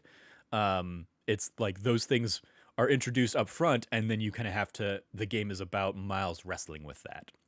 So I Mhm. appreciated that. I mean, it's got a great story. It's got great characters, great performances all around. Um, and yeah, it is another great Spider-Man game. It's certainly smaller in scope than the last one, but I think that benefits it if anything. I think the little collectibles that you can find are cool and help add to Miles' story. And there's extra little bits of world building here and there that are, and especially like a mid credits and post credits sequence that certainly set up where the next game in the series will go. That kind of continues on the overall story here. So yeah, lots of great stuff in Spider-Man as well. Um, but it is also more Spider-Man. And I think, I mean, it's out there now for everybody. The fact that Spider-Man 2018 ended up winning our bracket of games, spoilers for that. Um, the more Spider-Man here in Miles Morales is a great thing. And fortunately, this one is cross-platform, so if you only have a PS4, you can certainly pick it up and play it on PS4 as well right now. So, any questions or anything for me on Miles Morales? I don't like it, No, I'm it's. trying to I definitely stay. would I'm want to. Yeah. I want to do a spoiler cast of it eventually if we can get people together for that. If we eventually have enough people who've played it, because I think there are some fun spoilery things to discuss. But for kind of top level, just kind of broad strokes, I want to stay spoilery free on it. Yeah, I will say, I have specifically like normally I'm something of a like I wouldn't say I'm a Twitch junkie, but I do spend a lot of time on Twitch. Mm-hmm. I have been avoiding Twitch like a plague the last couple of days because I feel like everybody's playing Spider-Man, Mm-hmm. and like when Spider-Man first came out, I couldn't play it right away, and like this is the thing. I want to play the game at my own time. I want to play the game at my own time, play it how I want to, and go through the process on it. So I'm avoiding everything on it as far as it goes. Outside of that first trailer reveal, I know nothing else about the game. I'm excited to play it. Although from what I do understand, I have seen a clip of something that appears to be from the game, which is the movie outfit. Yes. Um, Yeah. They like that's one of the I don't know if that's like a pre-order bonus or something, but like I had that unlocked out the gate. Is the Into the Spider-Verse outfit, and yeah, they did a whole like trailer on that outfit in and of itself, because each of the like with the first game, each of the mods or each of the suits comes with like an attached mod that like can affect gameplay stuff. This I think also adds in like an extra visor mod, which I don't remember being in the first game. I thought it was just suit mods. But basically, the modifications that come with the Spider Verse outfit are um, purely cosmetic in nature. One like whereas others will give you like, oh, a 50% health boost against this type of damage or something like that. But the mhm. Spider Verse mods are one of them is the little visual flares of like pow and like sound effects and punches and stuff will pop up when you hit enemies. Oh, cool. And then the other one that got a lot more traction is the fact that it animates on the twos like Spider-Man, like Spider-Verse does. So if you're playing at 30 frames per second or something, like you will see that little like jagged animation. And I saw a thread in it Nice. that was like that I hadn't even thought about until I saw this like designer thread of like talking about all the things that had to happen to make that suit work, because like part of it is talking about like, hey, we're collaborating with our friends over in like the film side of things and the animation side of things to get the design and all that stuff, and we can hop on a call. But it was, if you're animating on the twos like that, but you're fighting other enemies in the game that aren't animating on the twos, like Yeah, how does that the work? the character still has to be animated like in 30 frames per second basically, and the like all of that stuff needs to happen just as it would, but you're only seeing the animation or the movement of the character on like the every other frame kind of thing. um it is one of those things that other people have said this as well, like with as great as that game looks with everything else going on, it's a feature that I also was happy to take off and basically just turn that, like I still went around in that suit, but I didn't let that mod kind of affect it. Mhm. So I was flying around at 30 frames per second on it without the that kind of animate on the twos aesthetic, because it just it ends up feeling like extra choppy, especially if you're going to be playing on like the 60 frames like super smooth version of the game. um, Mhm. but yeah, it's still like a cool little thing, and yeah, I saw a video just today of like somebody. I've seen a couple videos of people doing shots based off of like the What's Up Danger sequence. But I saw somebody today who had taken a whole bunch of shots together and really animated a full thing, as opposed to somebody that kind of just jumped off a tall building with What's Up Danger playing and then kind of swung through the city. Somebody like did it and animated it in the style of that sequence from the movie. So lots of really cool creative people out there doing some really cool things with photo mode. And some of it, like I saw it when it was retweeted by Chris Lord, who was like excited for how cool that aspect of the game is. So yeah, I mean, like there are, even that, like when I saw that, I was like, oh, that's going to be my main suit. But there were other suits that I was like, oh, that's actually a really cool suit too. So I hopped around a lot of Miles' suits in the game. Because yeah, a lot of them really cool. Some of them tied to like I think is just like with the original game, they're going to be tied to like completing side quests and stuff like that, and getting all of the collectibles of a certain type. And then some of them aren't unlocked until New Game Plus. Like the one that another one that made the big rounds is the one with Spider Cat that you may have seen. Um, Yeah. yeah, so like Spider Cat is not unlockable until you've beaten the game, and do a little bit of like epilogue stuff. But then he was there, ready to ride with me in the second run of the game, the New Game Plus run. So yeah, lots like Spider Man, Miles Morales, another great Spider Man game, and I think a great look at Miles as a character, and the whole thing takes place around Miles, kind of like he and his mom have recently moved to Mm. Harlem, and he's like unfamiliar. Oh, Harlem. Yeah, Okay, cool. he's uncomfortable with Harlem a little bit. Um, but Because you he's from Brooklyn. but yeah, he's from Brooklyn. So he's getting used to the neighborhood, feeling out the neighborhood as well as feeling out his role as Spider-Man. Genki's in the game. He's fully in on the secret, and he's a great kind of like resource for Miles. In addition to the J. Jonah Jameson podcast interstitials that you'll get throughout the game, there's a new podcast that Miles really likes called the Danicast, who's basically Ah, like the other side of the JJ coin. And nice. she's much more supportive of Spider-Man. She hops in and kind of like works with you on a couple missions kind of digitally. Um, and yeah, it's fun just hearing like anytime you finish like a side quest or a side mission or something like that, you'll get the episodes of them kind of commenting on it, and just hearing Jameson's kind of take versus Danica's take is a That's fun cool. little like spin on all that. So yeah, just lots of it's another, like, it has been a good week for gaming for me, with those two I'm games, glad. as well I know as that things have been a real dry spell for you for a while, so yeah, it had probably been a month or so there where I was just kind of like, I didn't really have too much that I was like eager to hop into, and some of it was like in anticipation of all the end of the year stuff that we were getting.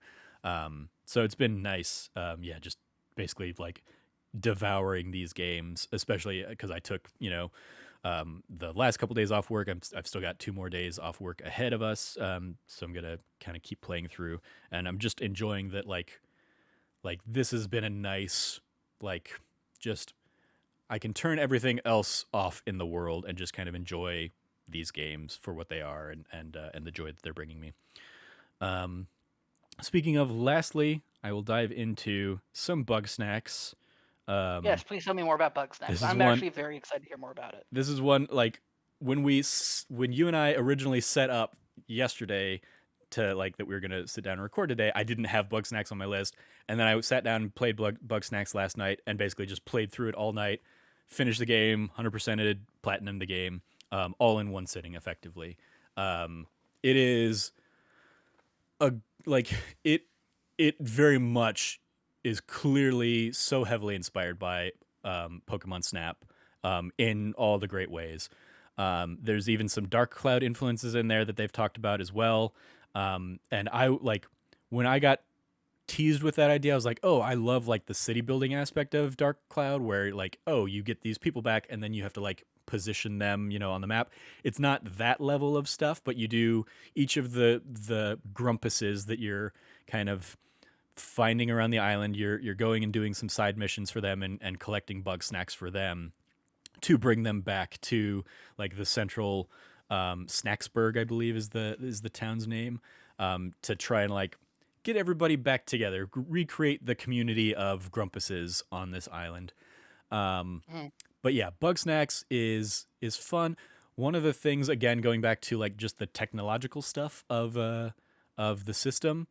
So I originally played the game all the way through using the 3D audio, which was great in certain areas because like you'd hear, Strawby, Strawby, and I would know based on where I'm hearing him where I need to turn my head to go, or where I need to turn the controller to go and like look for that the character and see some of them around. Um, and it wasn't until my headset died near the end that I turned it off and just started using the TV audio. And when you have the TV audio plugged in instead, the Bugsnax, when you catch them, or when you catch them, they say their name through the microphone on the controller. Well, Um, interesting. so, Okay. so it was a fun little like, like I especially because like one of the last things I need to do is basically just like catch a whole bunch of Bugsnax and feed them to a whole bunch of the Grumpuses. Um, and so it was just like I was just going and catching all the easy ones. So it was like um, Strawby, Bunger, Bunger, Bunger, and just hearing those like out of the controller instead of like through the 3D audio was a fun extra little treat.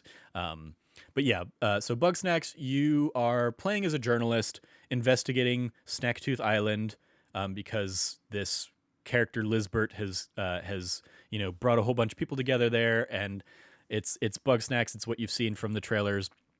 You find these creatures on this island that are part bug, part snack. So like Hmm. Strawby is like a little insecty type thing, but it's a strawberry clearly.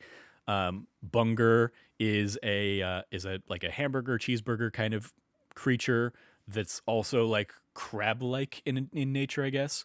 Um, Frieder is one that's a spider that's fries.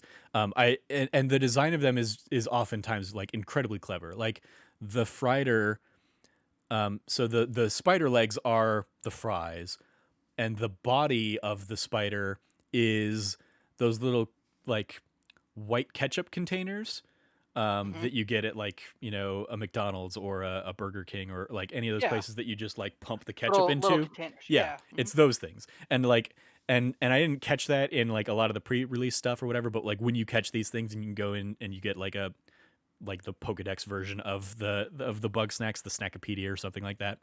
You can do it. You can kind of look at these guys a little bit more in depth and see some of the detail on those things, and it's just really cool. Um, and Yeah, so like you go through. There's a whole bunch of little biomes that you have. Like there's a beach area, there's a snow covered areas, there's desert areas, there's forest areas, and each of them has like certain Bugsnax tied to their areas. You have to you have a camera that you start out with that will kind of like give you information and give you like a little hint about maybe how to catch that bug snack. Like for Strawby, it's a simple one of just watch his pattern, and it'll basically be like, oh well, you see Strawby there, you can kind of see like his little footprint pattern. He'll kind of like walk back and forth. If you get too close to him, he panics and runs into a bush. But when you like move back away, he'll just go back to where his path was. So the Oh, idea fun. is like, okay, for that one, I can just lay a trap down when he's hiding in that bush, and then I'll walk back away, and then when he goes back out, I can just catch him in the trap. Um, Whereas others, like there was one pickler or something like Pinkler maybe, it's basically like a pickle or like pickles but in a pickle jar, and you Hmm. can't catch it while it's wearing the jar. So You eventually have to you'll wait till it gets out of the jar. Okay. or yeah, either you can like pit bug snacks against one another by shooting What? sauces. Yeah, so like one of your tools is a slingshot that shoots sauces like ketchup and ranch and cheese sauce and hot sauce, and what are That's the other two? awesome. Chocolate and peanut butter are the six sauces that you can collect through the game. And That's fun. bug Okay. snacks will like certain sauces and they'll hate certain sauces, and so you can use the sauces to lure a bug snack to something by like so I can shoot my trap with ketchup, and the fries that love ketchup, the friters that love ketchup, will come down from like the ceiling that they're hanging out on. They'll come down and they'll come investigate the ketchup, and you can then like They'll catch do them what? that way. They'll investigate. I don't I, I don't Okay. I don't know why I said investigate originally, but I meant investigate. I think I was Yeah, I thought you were saying investigate. I was like, did yeah he just say like investigate? But yeah I anyway, messed it up. Yes. Um, no, not trying to draw it out. I'm like, yeah. because at first I was like, wait, did he? Is he trying to? Sorry for if anybody who's watching knows. I'm looking at my phone. Sorry, there's some stuff going on in with my family right now. That is like drawing my attention away. And I apologize, but I thought you were like trying to test to see if I was paying attention to what you were Oh saying. no no no But I thought you said masturbate just to like test me. no no nope. Um, but yeah, so you can use the sauces, and so you can like there's a creature in that area that loved ranch, and so if I shot the pickle guy with ranch, now the pickle is trapped in ranch. And maybe it didn't work like this in this particular area because like if the bug walks through water, then it washes off whatever sauce is on them, and I think that pickle was Hmm. pretty much always in water. But like as an example, I could shoot that guy with ranch, and the other one might divert off of its normal path because it sees like, oh, ranch, I want to go attack that thing, and so it'll go hit the guy, and that'll knock the jar off of the pickle and then make the pickle Nice. able to catch. And you can either catch it with like a trap, eventually you get like a net, so you can just kind of like walk up again, and certain Bugsnax, once they get stunned, you can just kind of like grab them that way, because sometimes the trap is going to be too small for the Bugsnax, and you have to catch them another way. But yeah, the other way, or one of the other ways of catching this pickle guy, is eventually you get like a grappling hook kind of tool, and you can just grapple the jar off of them, and then throw the jar aside, and then and you can grab the pinkler. Um, so yeah, like Tinkler. there's there's some enemies that are like that will be on fire, and then other enemies that will be like popsicle sticks that'll be basically like frozen, and you can like if you can bring those two together, you'll basically neutralize both of them, so you can catch either one. Because if you try and catch a frozen one, you'll just turn into a block of ice that you need to like break out of. Oh, okay, interesting. Or if you try and catch like a flaming one, you will get on fire, and you will like run away, and you won't be able to like necessarily control yourself for a few seconds. um and so you kind of have to like it is very much a puzzle game. You have to figure out the appropriate solution to catch some of these, and much like Mhm. again, I think Blessing kind of draw in a Breath of the Wild comparison here, in that there are a lot of mechanics at play in this game, and some of them you can just kind of like manipulate and abuse in ways that maybe aren't like the originally intended way of catching these Bugsnax, but if you can figure out how to make it work, it works, and it's really cool. um, so I've had a few of those where it's been like I've had fun like luring a flaming thing of noodles out out of a cave into water. Like it just followed me into the water and put itself out, and then I was able to catch it.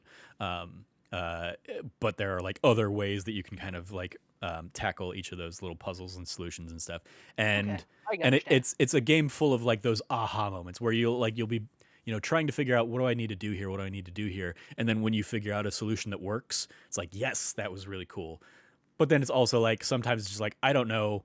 Like there was one level I was on, and when you like when so like when you capture a thing in a trap, it'll have like a little countdown, because you only have like a few seconds to go grab the trap to actually catch the snack. It's not going to sit there forever. It will break out. Yeah, you have to go back to it, Yeah, otherwise it'll just break out. Yeah, that makes sense. yeah. That's a good mechanic.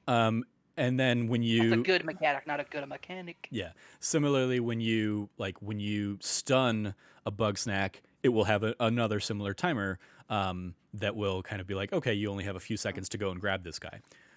Those will Right. appear like when you're well far away from these creatures, because the Hmm. creatures are interacting with one another in a biome.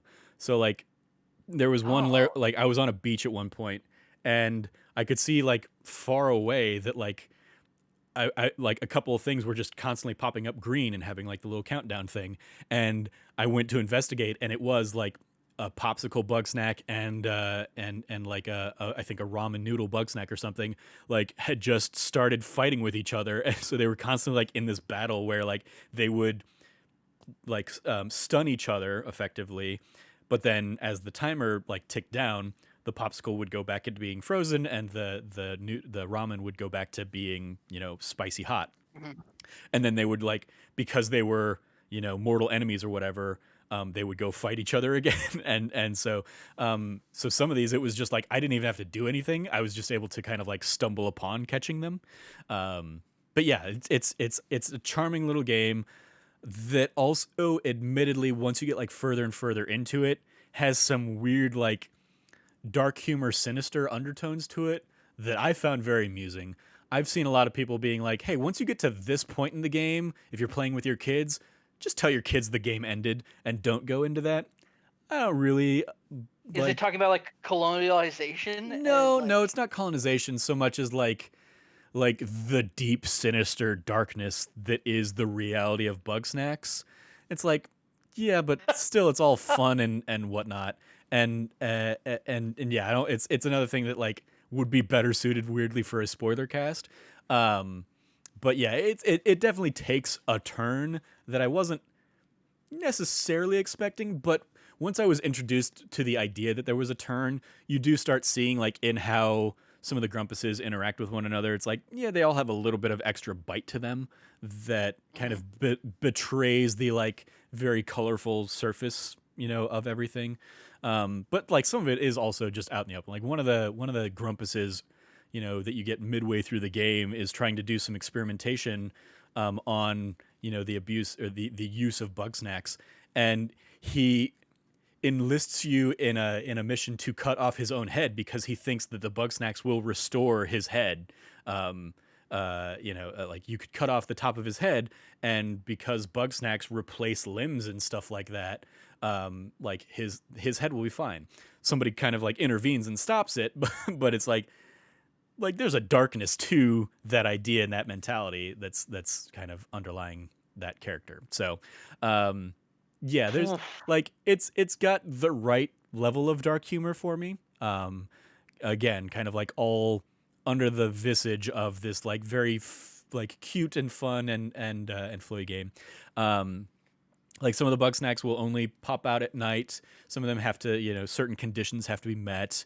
There are legendary bug snacks that you'll have to go and like catch via like side quests and stuff like that are pretty cool that like add an extra, like they're effectively boss fights in the game, I guess. That made for some fun. One of them you kind of get like introduced to right off the bat. That's basically like a giant Mothra like pizza. Um, when you eventually have to go and get that one, it's a fun little fight. Um, That sounds amazing. yeah, there's a giant dragon like sushi monster at one point that I had a lot of fun with. And yeah, it's just like there's lots of charm in the design of the bug snacks themselves. The grumpuses are all like fun little characters that kind of have their own like things that they're dealing with that they're exploring, and the like everybody has a reason they came to this like Snacktooth Island on this like excursion, be it they wanted to get Hmm. away from their lives or they wanted to go investigate something new or whatnot. And so yeah, it was a surprisingly more deep experience than I was expecting, but at its core, it is a fun adventure puzzle game. In trying to get all 100 bug snacks. Um, there are some bug snacks. There's some in each area that are basically just like snack bags, like a Hmm. Cheez-It bag or Ritz or something like that.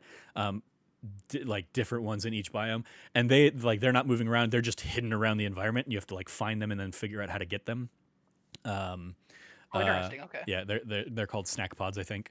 And so like Cool. it's like one of them, like in one of the biomes, it's like, hey, yeah, here's like gummy snacks, basically, and they're just kind of like scattered around the area. Um, yeah, very fun. I really enjoyed it. A ton of fun with bug snacks. The ending, without getting into spoilers, seems to be teasing, potential A future sequel?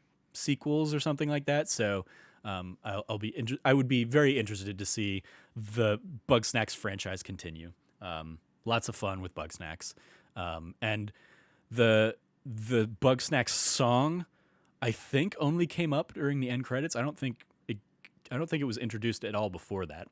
Mm. Um, but the music and the sound of like each of the different like biomes and stuff, kind of the background noise and music of Bugsnax is also just fun and delightful. The same goes with like Astro's Playroom, and Spider-Man as well. Like the music on all these games was great, and delightful. And it's something that like I'm not an audiophile, so I don't think of it all that much. But like for each of these games, I definitely remember thinking like, oh, that like that music sounded really cool. Even going back to like Disneyland Adventures, like walking around Disneyland and hearing the sounds of the park, Hmm. is just a really cool sensation, in a game like that.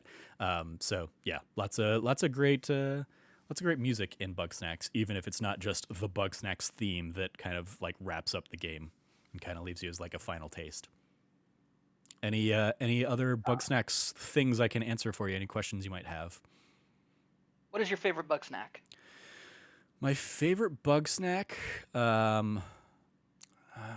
it might be the like, oh, what was it? I don't remember. Like it might be the giant cheese pizza Mothra kind of thing, but I don't remember Mm, its name. So instead, I will say Bunger, uh, and there's Bunger, and then there's barbecue Bunger. hmm. Although there's one, like it's not my favorite, but like I loved seeing it in the game. That is a Lacroix spinoff. Um, it's Nice. basically it's like La Sodieu or something like that, and it's a a blue can swimming in the ocean or something like that, and you have to Oh, catch that's it. fun. Yeah, like there are a lot of great bug snacks out there, and some of them will like they will transform if you meet certain conditions. So actually, Hmm. Scoopy Banoopy I think is another one that I will give a shout out to, because it's basically a banana split, and it walks around the environment on a set path, and it is entirely frozen. So you have to figure out a way to thaw it, but then once it's thawed, you get a bomb countdown, and if basically to catch the Scoopy Banoopy, you have to trap it before the bomb timer hits 0. Hmm. Um, and you have to do something. You have to do something else to trap it that I won't. I don't want to spoil because some of the fun is just kind of like figuring these things out. But if the bomb timer hits to 0, it explodes into 3 smaller bug snacks that you also will need to eventually catch. One is a cheery, and it's basically a cherry on a spring. One is Scoopy itself, which was a like an ice cream scoop that is also Hmm. frozen. You have to then thaw and figure out how to catch the ice cream scoop. And then there's a Banoopy, which is basically a banana. And so like the ice cream sundae explodes into the components of an ice cream sundae as like separate bug snacks that you have to catch. So that's another cool little element. And there's a few of those. Like Big Popsicle is another one. Like I said, popsicle sticks. It's basically the double popsicle stick kind of together, but if you heat it up, it will also explode into 2 single sticks, that you can then like catch as individual popsicles as well. Um, That's cool. so yeah, there's some like, and in that same spirit of Pokemon Snap being like, oh, if you Hmm. throw a ball at Pikachu here, he'll go and surf or something like that, or you know Yeah. something will evolve into another thing. Like there's a similar element to the bug snacks here. So yeah, If you knock the Charmeleon into the volcano, yeah, he'll come out as Charizard. yep, Yeah. yep, that kind of thing. So yeah, Scoopy Banoopy is actually probably my favorite, just because I loved seeing like the frozen version, and then also the thawed out, how it explodes into 3 other bug snacks, was a cool little solution that it kind of encountered. So yeah, You like remember the Pokemon Snap Blockbuster kiosk? yeah, I do indeed. And so our friends over at 61 Indie, got the game kind of pre-release and were reviewing it, and they kind of put out a call for like some questions. And so I asked Mike and Kelsey, who were playing it for them, I was like, if there were a Blockbuster kiosk style thing for Bugsnax, which Bugsnack would you get a picture of printed out? And I asked them. I never circled back to their review discussion to go and get the answer for that, but they liked the question, so I imagine they talked about it. But yes, I absolutely remember going to Blockbuster, and I don't think we ever actually printed out any of ours, but I remember like taking the game cartridge in to see them on like the Blockbuster kiosk and Hmm. see what that like would look like. Um, I printed mine out.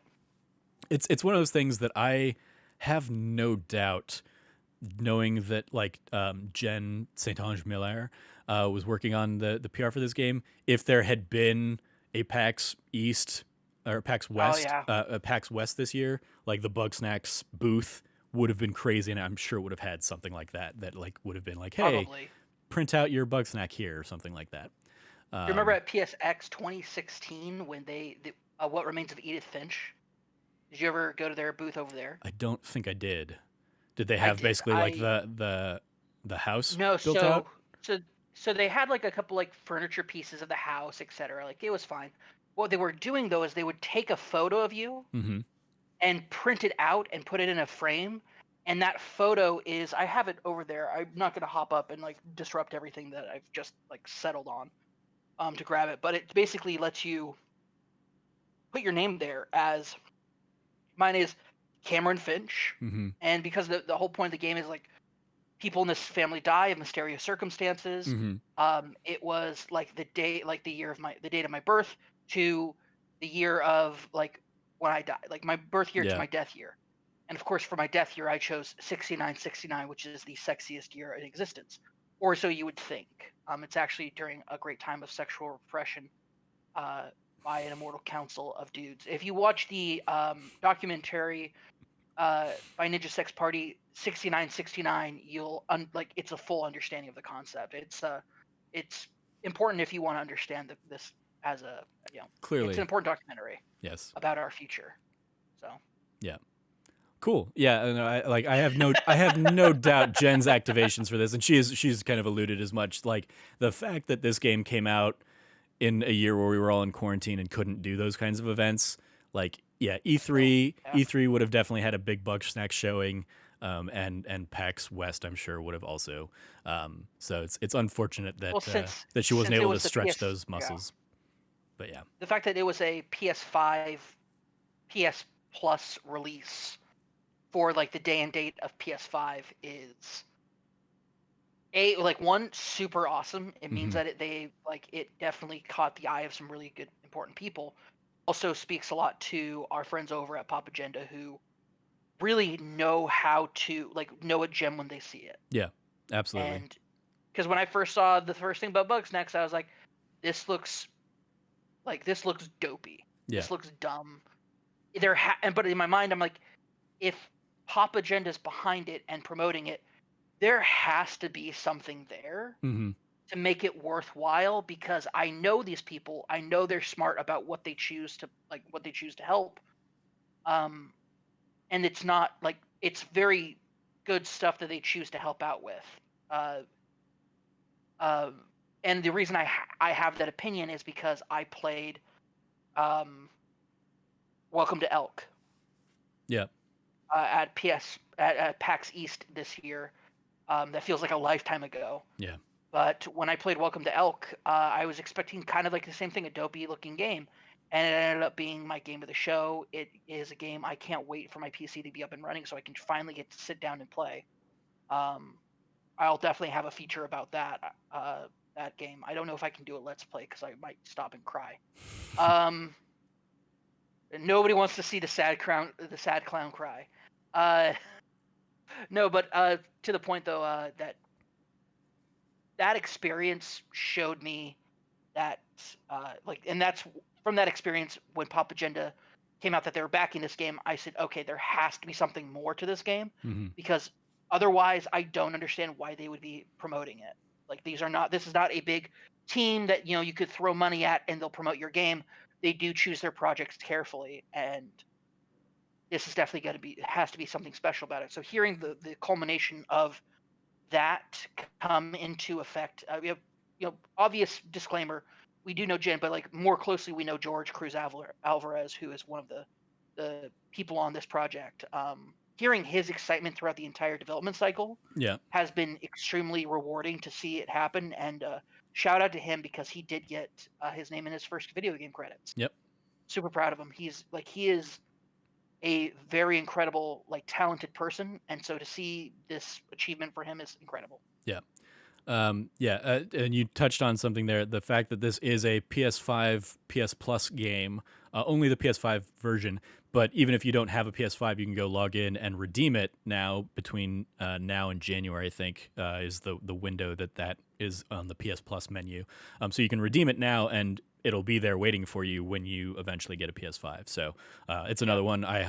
Just like Astro and Miles, I highly recommend like a few must plays. Which again, like going back to Xbox Series X versus PS5, like I appreciate that I had reasons to sit down and play my next gen PS5 this week with that trilogy of games, and I look forward to having more reasons to hop in and play. I mean, like the Mass Effect Legacy Collection thing, I might decide to sit down and play that on Series X when I revisit those games next year because I think or Legendary Edition, because I think it's entirely possible those games are going to look best on that system, especially with all the EA partnership that Microsoft is working on right now. So yeah, like I look forward to having reasons to play those games. I would prefer those reasons to be like new games, but even again, Yeah. hopping into older things is a fun delight on the Series X. But yeah, Bugsnax, great, quirky, fun little game, and one of the things that I think is absolutely something to be celebrated with the PlayStation's launch here that others have said as well is like Astro's Playroom, Miles Morales, and Bugsnax are all vastly different games, Oh, entirely but different. complement each other well, as does Demon Souls, which I have not booted up yet, but I have it freaking right here. Demon Oh, I'm Souls. so excited. Dude, I was watching Andy Cortez play it, and Mm-hmm. like the game looks so amazing. Mm-hmm. And like, I think I mentioned it in his chat, but I don't think I put it out there publicly before. Demon Souls is the game that got me to buy a PS3. Mm-hmm. I got one of the like $200 George like little miniature PS3s that has like the ones that not the nice one that came out towards the end of this generation. I'm talking about the ugly stepchild mini PS3 that was like, we know you like the curvature of the George Foreman grill of the original PS3, Yeah. but what if we made it uglier Yeah. and more obtuse and more impossible to fit anywhere inside your house? Guess what? You can How would you find that like as that? an artifact in Astro's Playroom.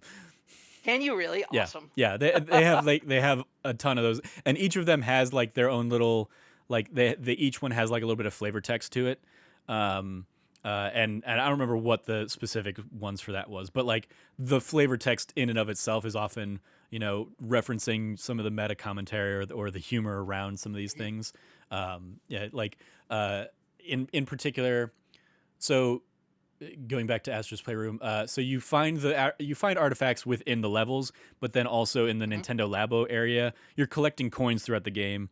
And much like Astrobot Rescue Mission, there's like a vending machine, a crane game kind of thing, where you can use coins to unlock gotcha like little canisters Nice. kind of things, and there's gotcha trophies and everything attached. And the gotcha balls are going to be more puzzle pieces and the puzzle pieces all Mhm. fit into these giant murals celebrating the history of PlayStation in that room, that look gorgeous and are beautifully done. But they're puzzle pieces, they're little like dioramas in that area, or there are other artifacts. And so yeah, I think like I got two back to back, and I'm pretty sure they're probably like programmed to be back to back. But it was like one was like the a PS3 Slim or something like that, or a Yeah. redesigned PS3. It's like, oh, we didn't think it could be any smaller. Dot dot dot. And then like the next one you get is like the super slim version, or did we or something like it's like they definitely like tie into Mhm. commentary around the things that you're getting, and they're usually cracking little jokes or making little references to a lot of that stuff. So again, like shout out to Yeah. the just love that they put into that game. But yeah, Demon Souls Demon Souls. absolutely I'm looks Yeah. beautiful.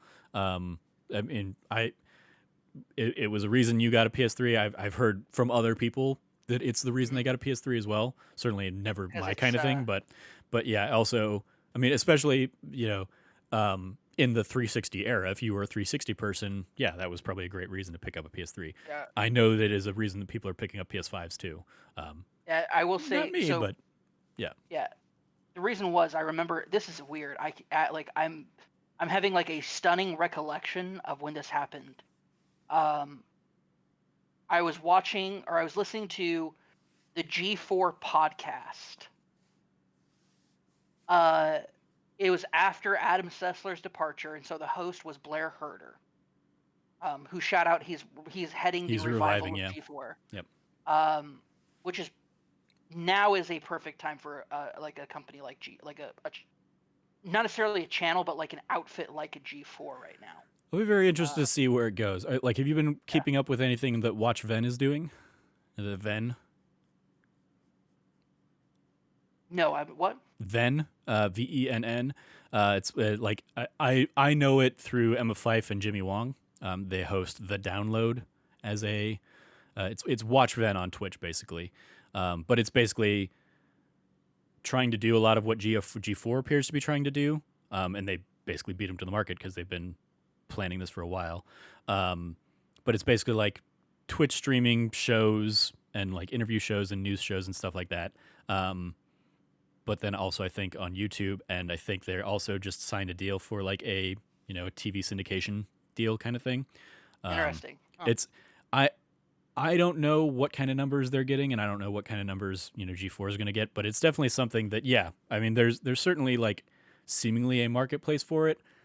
I don't know if I'm curious to see how it will all shake out and what the revenue model of that looks like, because I mean, like obviously doing something through Twitch is going to take a chunk of that change. So how are you making money outside of Twitch and that model and stuff? But yeah, G4 coming back. Shout out to our friend some of the people Rihanna. who are behind it. Yeah, she was with G4. I'm looking at this now. I'm looking at the founding people behind it are no joke. It has some good heads, if that makes any sense. Like the people who are making decisions about this business are certainly people who, this is not a Quibi, so to speak. Like this is definitely not a Quibi type of situation. Let's hope. Yeah. I'm gonna be doing further research on that because that sounds interesting. Anyway, but no. Blair Herter, G4, we'll listen to it, and he basically made the pitch. He goes, "This is a game that is not like any other game that you're going to find anywhere else. It is an incredible experience," and he just like went in on it. And I was like, okay, well, if I ever get a PS3, it'll happen. And then he emphatically says, if you don't own a PS3, buy one for this game. And I was like, okay. So I bought a PS3, and I bought Demon's Souls. And it was definitely worth the experience. I beat that game, and it started a love of a type of game that I didn't know that I would end up falling deeply in love with until when Dark Souls came out, and it was like, well, is it going to capture the same love that I have for Demon's Souls? And in a lot of ways it did, but in other ways it didn't. And I'm loving that people are finding a lot of unique special things about Demon's Souls now that are very different from people who have played through all the Souls games, or big Bloodborne players playing through Demon's Souls, and kind of like Bluepoint has done an amazing job of bringing this older game to a new audience, making it fresh, like keeping the spirit of what that game is supposed to be alive, or like what that game is supposed to be alive for this next generation, and not just making it beautiful, but like updating it in important ways. So I'm very curious to see how it all pans out. You'll probably be seeing this will go to when you get to shout outs. I'll shout out this that I'm working on right now, but screw it. Need to tease. I mean, we're pretty much there. We're with Bugsnax. We're at the end of the episode, so we can dive into the plugs. You can follow Cameron at Rev Cabot. What do you want to give a shout out to or plug, Cam? I'm gonna plug. I'm working on this article right now. Not necessarily an article, just this writing piece about. Right now, especially with Demon's Souls being released on PS5, there has once again reignited the very, very heated debate and discussion about accessibility and difficulty in games. And I got a lot of heat thrown my way for a tweet a couple weeks ago. that I just had to like mute the thread. But last time I checked, it was like, 100 plus quote tweets and people just trying to crap on me and stuff. And I'm like, whatever, I don't care. Like Yeah, you no. like because the tweet was basically like, nobody will ever be able to convince me that these games wouldn't benefit from an easy mode, and nobody has. And here's the thing: I don't think that that's wrong. I don't think that that's a wrong like as an opinion. I also like rather it outside of it being an opinion. The idea of a quote unquote easy mode, I don't think necessarily would be wrong for that. And it's something I want to get into this piece because I think that this argument oftentimes gets limited because of the character limits on Twitter. And people can't, like, people aren't taking the time to sit down and put out well thought written pieces about it. They're putting out, like, the only pieces I've seen about it are very much, like short pieces about, like, why this is this way or why this is that way or what people are saying. There's not really there's not anything to be, in my opinion, a real conversation starter. And I don't know if this piece will be it, but I hope that this piece will be because I feel like I have a not unique take, but I think that from what I've seen and what has happened, I want to give a lot of credit to the Blind Gamer and Steven Spoon and a lot of other really amazing gaming personalities out there and people in the industry who also shout out to Steven Spoon for getting $1 million for Able Gamers Yeah, from GlitchCon from Twitch. Steven Spawn. Uh, I called him Steven Spoon again, didn't I? Yeah, but yeah, Able Gamers. His name is his last name literally is Spawn, and that's like gaming, and that should be easy. Yeah. But I see that, I think of his name and I read it, and it's Spoon when I read it, and that's wrong. When I read it for Steven a Spawn. long time, I thought it was Spohn because it's Spohn, and it wasn't until until I saw his gamer tag is Steven Spawn, Spawn, that made me realize. He's so smart. Yeah. Oh, he's a brilliant guy. Yeah. Lovely human being, and like he wanted to make his most recent birthday special, and he wanted to raise $1 million. He's done like by and far away with that. Yeah, at this point, certainly with Twitch throwing in $1 million a couple days, yesterday as of recording, yesterday. I think. Yeah, I want to say shout out to them. They have done a lot to, and I will say that this is why I want to write this piece, is because what they have said about gaming and accessibility has redefined the way I look at accessibility and difficulty in game. And like when I think to myself, like, what is the core reason why games like the Soulsborne games are good, what's special about them, and what they're really about, and how that is different from quote unquote difficulty and accessibility. And so I really want to get into this piece. I'm working on it right now. I'm just at the beginning stages of it, trying to pull sources, make sure that I'm covering the different aspects correctly. Because games like The Last of Us Part 2 and other games that have come out recently with their accessibility features have, in my opinion, redefined the way that we can look at difficulty and accessibility in gaming. So I really want to kind of dive into that a little bit more. And I will in this article. So look out for that. It'll be on that nerdy site. Cool. I look forward to sitting down and reading it. You will probably have to edit it. That's that's what I meant. Oh, that's what you meant? Yeah. I'm like, you're going to have like somebody like, we'll need a couple people to edit it because it's going to be a wacky piece for sure. You can follow me at Trevor J. Starkey on Twitter. I will shout out a piece I wrote last week called How Spiritfarer Helped Me Say Goodbye. It was a piece that came out after the episode of this podcast last week. But it's Spiritfarer was a very special game that I played earlier this year. Another one that I think Pop Agenda had some kind of hands-on at some point. That I first played at PAX West last year in a demo, and ultimately played it this year. And in particular, one of the characters that you kind of lead to the afterlife in that game, because that's what the whole game is about, you're basically the ferryman of the afterlife. One of the characters kind of suffers from dementia and Alzheimer's-esque symptoms, and has a very brief moment of lucidity kind of near the end that very much gave me a way to say goodbye to both of my grandmothers who have passed away in recent years, including earlier this year, one of them, who, when they saw me the last time, probably didn't remember who I was or recognize who I was. And so it was a very, it's a very emotional kind of personal piece, but you can go check that out on that nerdy site as well. I was really proud that I was finally able to sit down and really like get that written out, because it's a very special game that I think a lot of people should get to experience, and that's only like one type of story that you can kind of have coming from that game. So go check that piece out as well.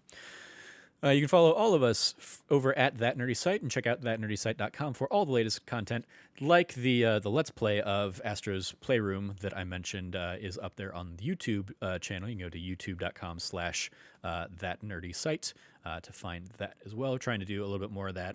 But if you liked what you heard, please rate, review, like, share the podcast with your friends, subscribe, all that fun stuff, and maybe even consider supporting us on Patreon at patreon.com/thatnerdysite, where every patron gets early access to a monthly bonus episode of this show. Patrons at kind of our $5 and above tier get early access to every one of our podcasts. Basically, as soon as I get it uploaded, it's there for them. Usually, within a day of advance, kind of, so you can check that out. Like this will go live here in a few hours when I get this edited after we record it, in advance of tomorrow going live. But yeah, that's going to do it. Thank you, Cam, for joining me. Thank you for listening. As always, stay nerdy and be good to each other.